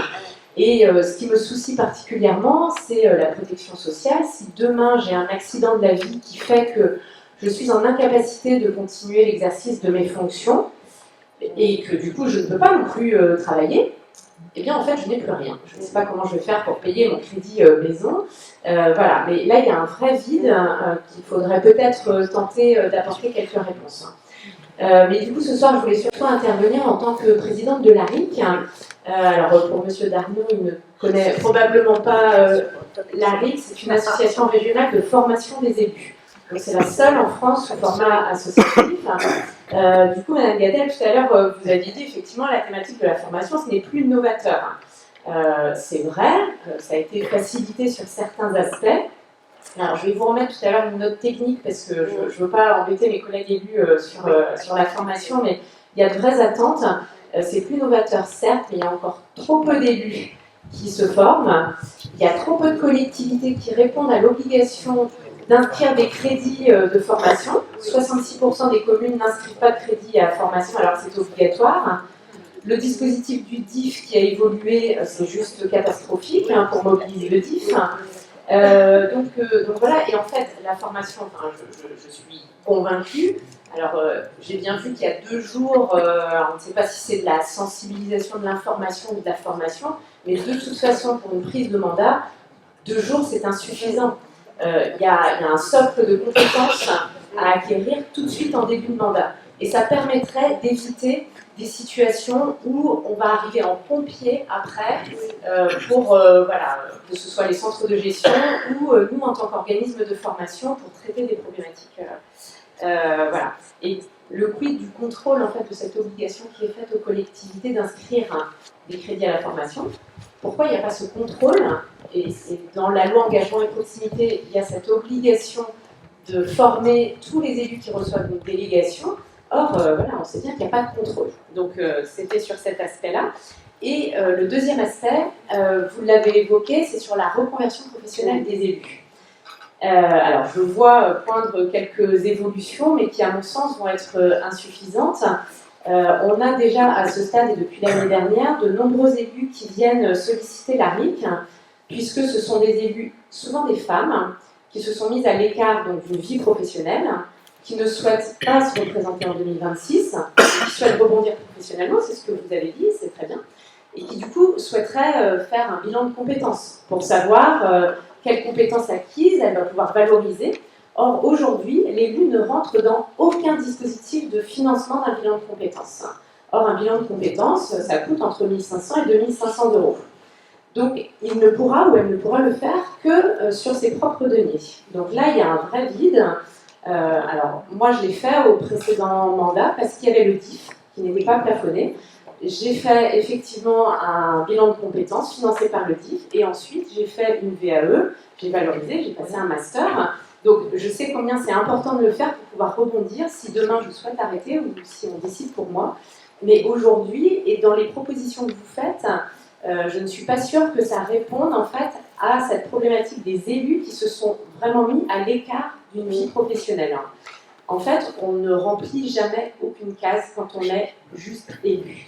Et du coup, donc voilà, donc je vous ai préparé une note et voilà, je suis prête à échanger là-dessus, mais il faut vraiment faire évoluer les choses parce que je pense que c'est aussi un levier d'attractivité pour demain aller solliciter des personnes, dire oui, ça va être un engagement, oui, ça va demander du temps, mais tu vas pouvoir valoriser professionnellement ensuite les compétences acquises au cours du mandat. Même avec la VAE, avec la VAE, c'est pas possible. Alors, c'est possible de faire une VAE, mais sauf qu'il n'y a pas de financement. C'est-à-dire que vous financez sur vos deniers personnels. Ah bon? Et aujourd'hui, la RIC, on est en train de passer un agrément pour pouvoir faire le bilan de compétences qui est un préalable à une VAE. On ne peut pas forcément faire une VAE sans avoir fait le bilan de vos compétences. Et donc, ça nous coûte à la RIC de passer cet agrément. Mais on se rend compte qu'en fait, on va avoir très peu d'élus parce que les élus n'auront pas ces financements. Si, je vous assure, sur le statut d'élu, il n'y a aucun financement pour financer ça.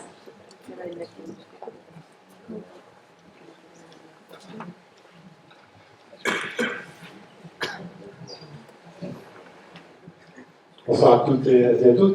Bernard Breton, donc maire de Rademack, président de Pontivy Communauté. C'est juste plutôt à ce titre-là, d'ailleurs, de président de Pontivy Communauté. On parle du statut de l'élu local. On a beaucoup parlé des maires, des conseillers municipaux. Donc je sous-entends en posant la question qu'on doit parler de la même chose quand même pour les conseillers communautaires. Parce qu'on voit aujourd'hui qu'effectivement, quand on parle de choses qui sont très chronophages, on voit bien que nos institutions, elles ont évolué et qu'on a un engagement très très fort des élus dans nos EPCI respectifs qui font que voilà, du jour au lendemain, les uns et les autres se mobilisent. Et si on veut que ce soit les élus qui décident de ce qu'ils veulent faire pour leur territoire, avec toute la bienveillance qu'on a pour nos collaborateurs et la reconnaissance de leurs compétences, il faut être très, très présent. Donc voilà, je voulais simplement, voilà, même si c'est pas vraiment une question, c'est juste pour être rassuré qu'on les prend bien en compte en même temps, parce que c'est quand même très, très chronophage de ce côté-là. Et puis j'entendais dans les discussions que je partage un petit peu à côté une question liée aussi au nombre de conseillers dans les conseillers municipaux qui peuvent peut-être interpeller aujourd'hui quand on voit les moyens de communication. Est-ce qu'on a besoin d'être aussi nombreux pour pouvoir faire des listes et que la démocratie vive, parce que sur ma commune de 1000 habitants, on est passé en scrutin de liste il n'y a pas très longtemps, en 2014, on était juste 1001 habitants, c'était très difficile de faire une deuxième liste. Et quand on voit comment les gens derrière sont frustrés par rapport à un nombre de conseillers municipaux qu'on doit faire deux listes sur une petite commune de 2000 habitants, ça devient très très très compliqué. Donc du coup, la démocratie elle a un peu de mal à s'exprimer. Merci. Et Bernard, je rajouterais, tu fais bien de parler des conseillers communautaires, c'est souvent des réunions de journée. Et ça a un impact sur les activités professionnelles à tel point qu'on ne trouve plus de candidats pour aller en délégué des communautés de communes. Et ça devient un vrai problème.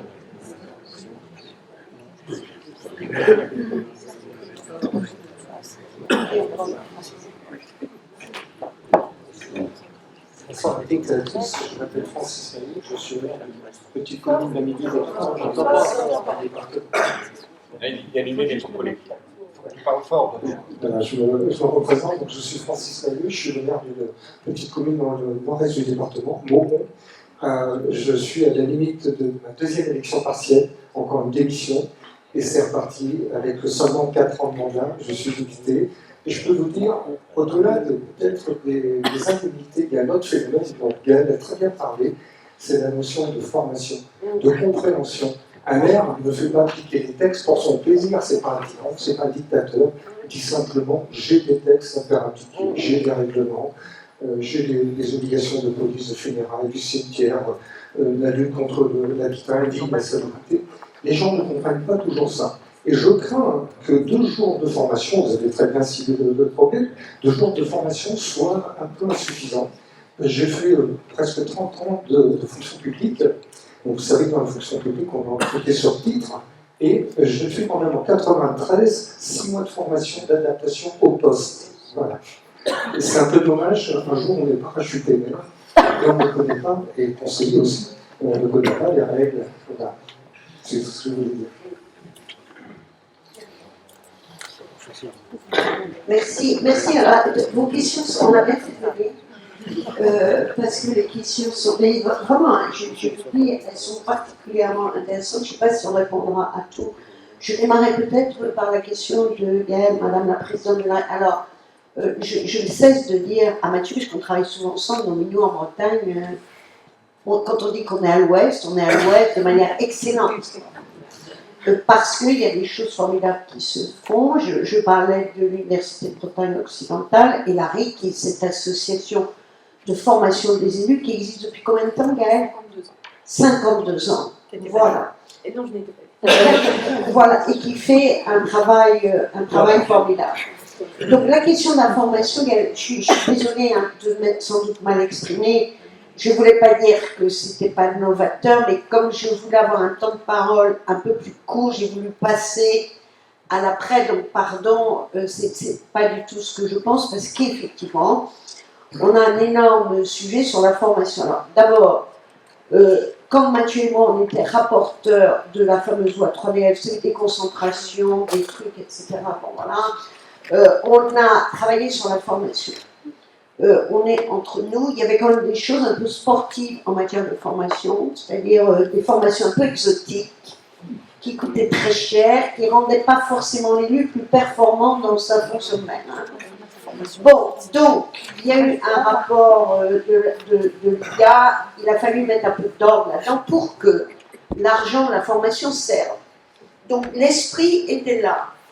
Après la machine, ça va beaucoup moins bien. Moi, j'ai essayé, comme je suis conseillère municipale, de m'inscrire à une formation. Alors, je suis sans doute pas très douée. Je vais m'y reprendre à 3 fois. Et à un moment, je n'ai eu marre parce que la secrétaire de mairie ne peut pas vous inscrire. C'est vous tout seul. Alors, quand vous en sortez au bout de 8 heures, je pense que vous pouvez avoir un diplôme. Hein. Bon. Parce que la caisse des dépôts et consignations qui gère la machine, je l'ai écrit il y a 7 ou 8 mois et le directeur m'a expliqué qu'il était vraiment désolé, mais ça fonctionnait très très bien. Bon, on a vu la directrice de la Direction Générale des Collectivités Locales qui a dit mais non, enfin Madame Gattel. Et là, elle dit ah ouais, il y a un vrai problème. Ils ont inventé une machine, enfin il faut le dire comme ça entre nous. Moi je vous invite à essayer hein, de vous inscrire. Ils ont inventé une machine qui fait que vous êtes bloqué. Donc on risque pas de dépenser l'argent de la formation parce que ça ne marche pas. Donc à la délégation de collectivité, on va entre guillemets convoquer pour être aimable auditionné en termes gracieux le directeur de la Caisse des dépôts, qui est le responsable de la machine, et la directrice des collectivités locales, parce que ça n'est pas possible. Alors, sur la formation, nous on est d'accord, sachant, enfin, Gaël le sait bien, et vous aussi, monsieur, qu'aujourd'hui, on doit former les élus à la gestion de crise, à l'élaboration de diagnostics partagés pour que nos habitants ils aient compris le problème dont on parle avant de s'énerver d'aller au tribunal, enfin vous voyez bien comment c'est. Et que nous on a beaucoup hésité sur la formation obligatoire en début de mandat. On met une formation obligatoire de plus de 2 jours. Moi je ne dis pas que après 2 jours le maire il est omniscient, il n'y a plus de problème. Il est juste sensibilisé, il peut sortir de là en ayant peur parce qu'on lui parle de tout. Mais au moins il sait qu'il y a un truc qui s'appelle comme ça. Mais si on met une formation obligatoire, qu'est-ce qui se passe si des maires ne peuvent pas aller? Parce qu'il y a des gens qui ne pourront pas aller à la formation obligatoire. Donc, vous voyez, on a un vrai sujet. Donc, nous, on n'a pas donné de ça, parce que ça crée... on avait aussi une idée, c'était une idée des maires ruraux, que moi je trouve excellente, de dire, juste après les élections, on fait une cérémonie très officielle avec le préfet, avec tous les maires, on rend ça obligatoire. Ben oui, mais celui qui ne peut pas aller, on fait comment? Donc sur la formation, il faut qu'on encourage, qu'on développe de la formation à distance, enfin il y a plein de choses à faire. Et que, moi j'entends bien la question, Gaël, qui est très juste, c'est-à-dire quelqu'un qui a carrément consacré son temps à la mairie, à la question de l'incapacité, qui est un vrai sujet, et la question de la sortie. Alors on a traité, c'est ça qui est novateur, pour les maires, les adjoints et les conseillers délégués qui ont quand même un engagement qui est quasi obligatoire, ce qu'on appelle la certification de compétences. Donc il faut que je vois comment on va faciliter le bilan de compétences, mais qu'on invente un truc. Merci beaucoup, et puis c'est vraiment une vraie bonne question. Et puis Yves a demandé si on avait fait du benchmarking, c'est-à-dire si on était allé voir, alors en dehors de la Bretagne, Mathieu, c'est tous les jours, mais en dehors de la France... de ce qui se passe. Alors, vous savez qu'il y a des régimes très différents. Vous allez en Allemagne, vous allez en Pologne. Les maires sont salariés, ils sont fonctionnaires. Et donc, pendant la durée du mandat, ils ont un statut particulier de fonctionnaire. Et donc, ça veut dire que vous avez tout ce que peut avoir un fonctionnaire. Voilà. Et donc, on a au Sénat un collègue qui porte l'idée pour les plus grandes collectivités d'un contrat on va dire un contrat d'engagement civique qui ferait de vous, pendant 6 ans et plus, un fonctionnaire.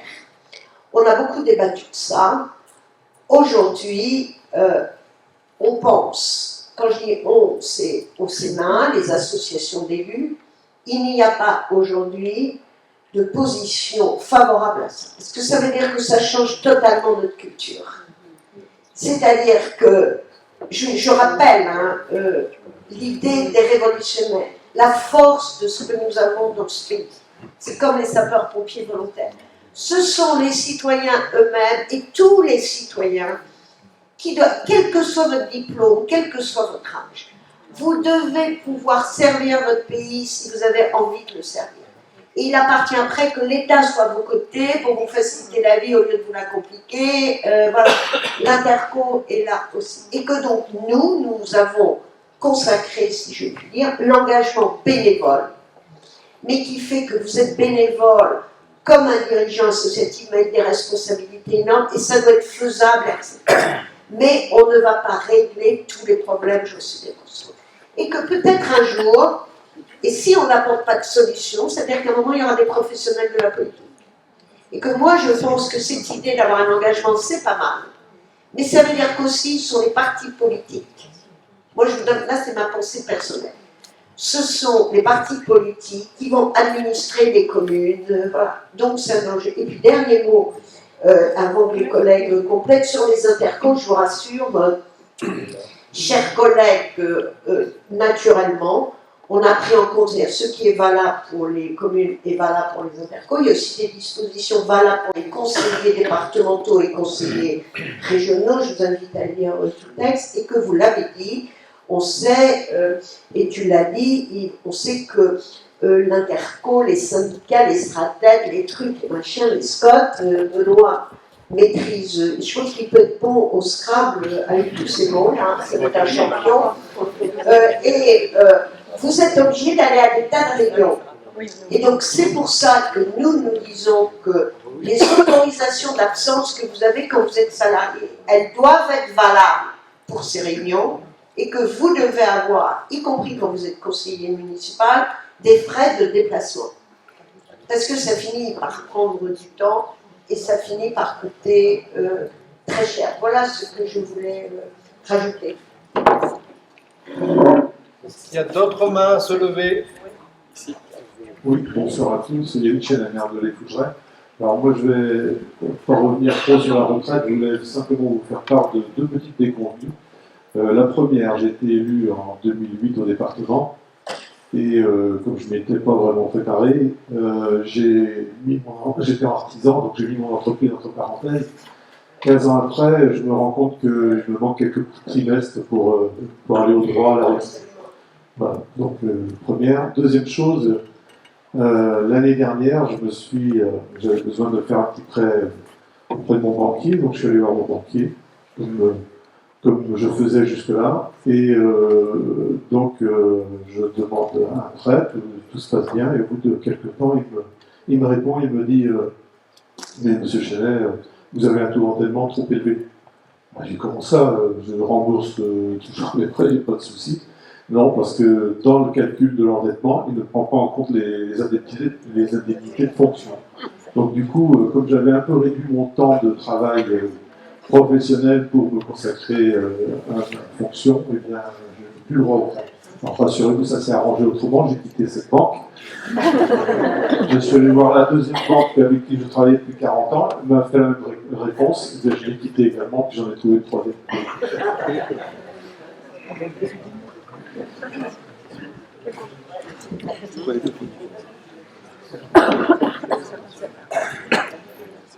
Bonsoir, Louis Lebel, je suis élu à Plémel, délégué aux associations.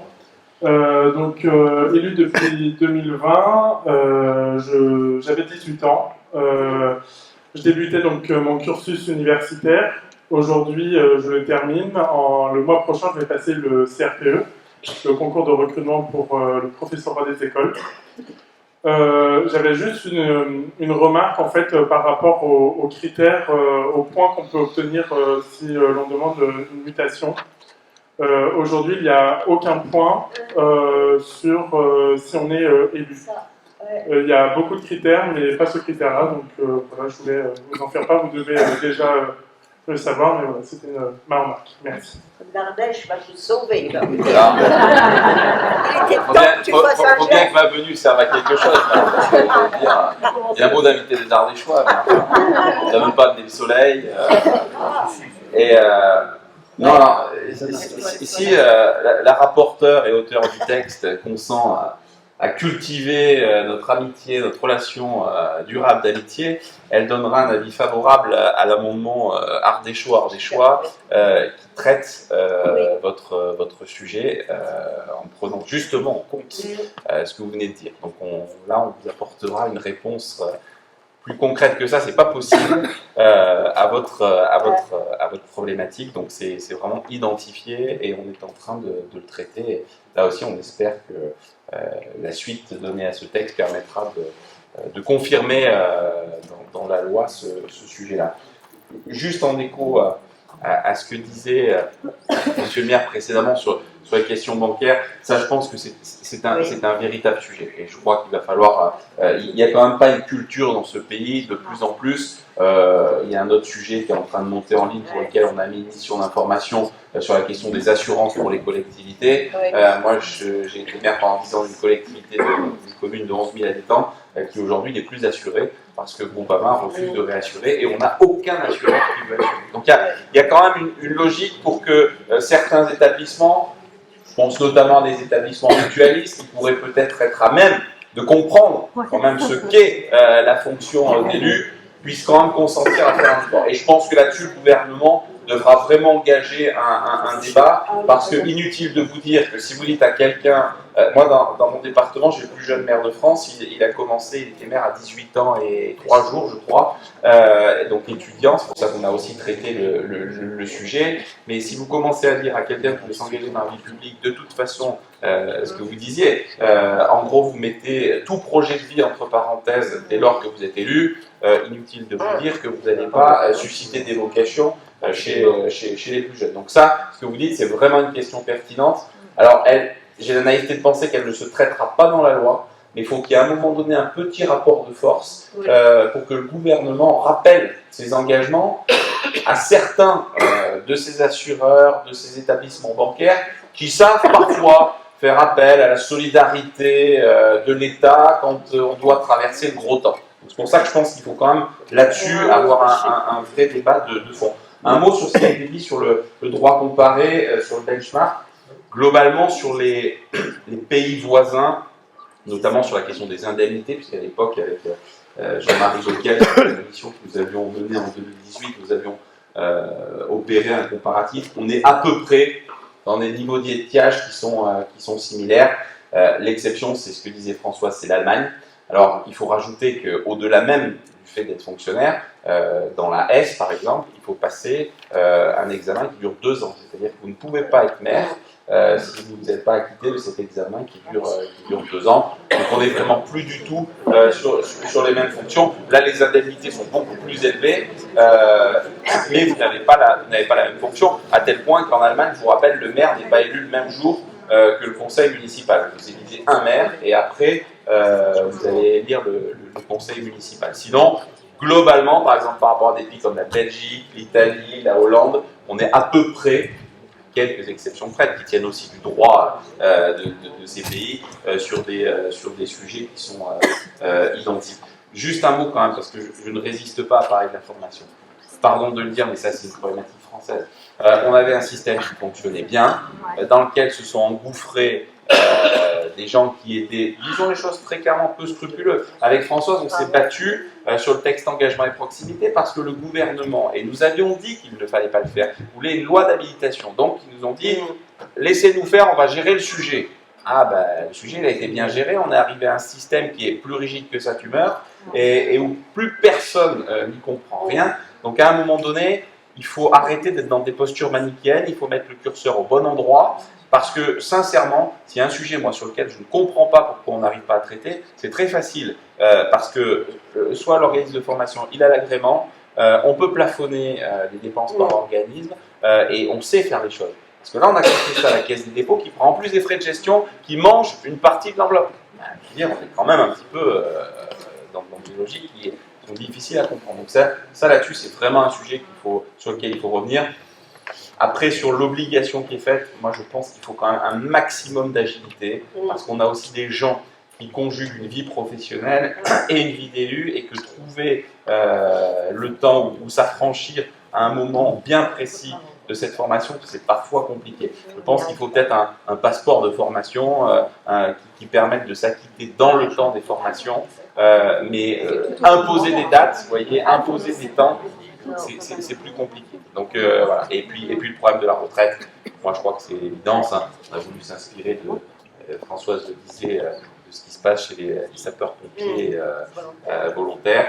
Je pense qu'à un moment donné, c'est incompréhensible qu'un élu qui a fait un mandat ne puisse pas bonifier ce mandat dans le calcul de sa retraite. Donc, ça, je pense que c'est une des propositions quand même phares. Je dis phare parce qu'elle ne résoudra pas tout, mais si on arrive à avancer sur ce sujet, croyez bien qu'on pourra avancer durablement et peut-être après moduler et voir un peu plus d'ambition sur ce sujet.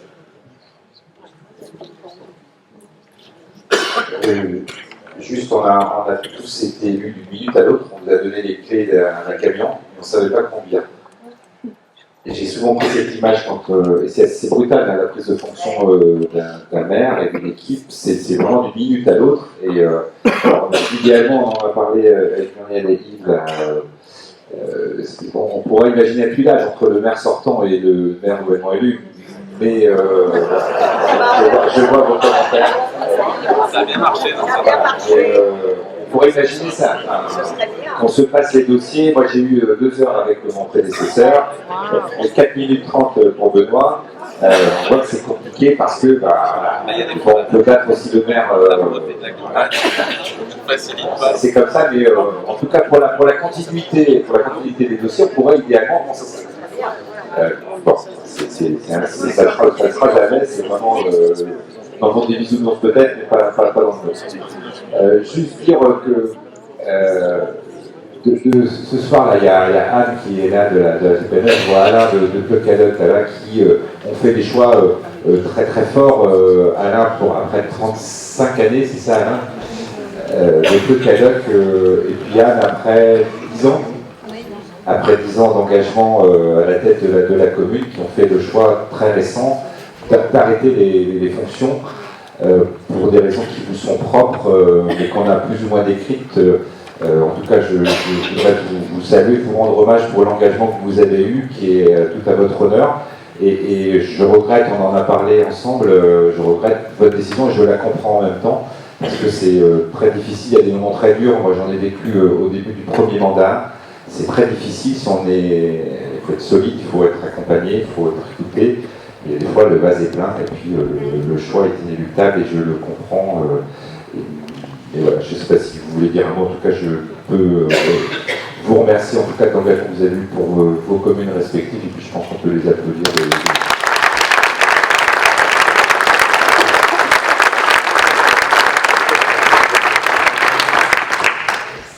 Il est 8 heures, ça fait bientôt 2 heures qu'on est en réunion. Est-ce qu'il reste encore des questions Où est-ce qu'on va manger le pain pâté et les chips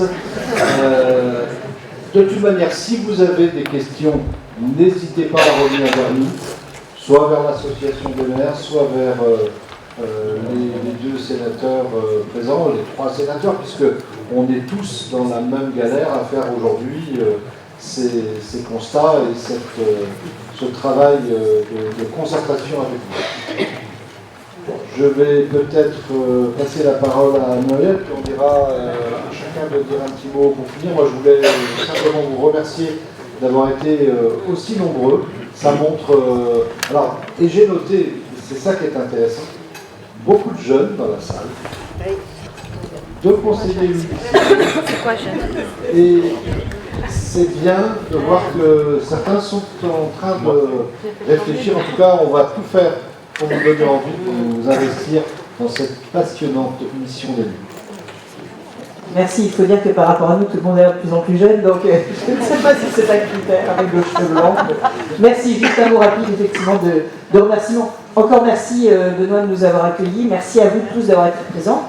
Merci à Françoise et à Mathieu d'avoir répondu aux questions, d'avoir déposé ce texte, d'avoir répondu aux questions. Texte dont vous l'avez compris, ne résoudra pas tous les problèmes, mais qui a pour vocation d'être applicable pour les prochaines élections, ce qui n'est déjà pas si mal. Et je les remercie vraiment de ce travail. Si vous avez vraiment des propositions à faire, dépêchez-vous de nous le dire, parce que le dépôt des amendements, ça doit être lundi midi, je pense. Oui. Lundi midi. Donc, dépêchez-vous de nous le dire. Mais on pourra encore soudoyer nos collègues de l'Assemblée nationale. Il y aura une navette, ça ne sera pas fini. Voilà, merci infiniment à vous. Les derniers mots.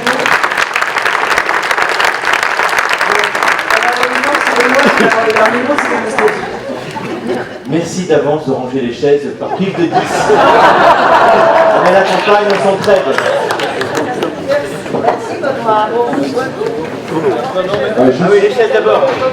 Juste un petit mot, je me félicite de la présence nombreuse des élus du Morbihan aujourd'hui. Je suis très fier que cette image vous avez rapportée dans vos départements respectifs et puis au Sénat. Et puis se féliciter aussi que le législateur se rapproche de l'élu local. Je pense que c'est une belle démarche à renouveler à chaque fois que c'est nécessaire. Mais en tout cas, je pense qu'on a tous les uns et les autres apprécié cette démarche. Donc merci de votre participation. Merci.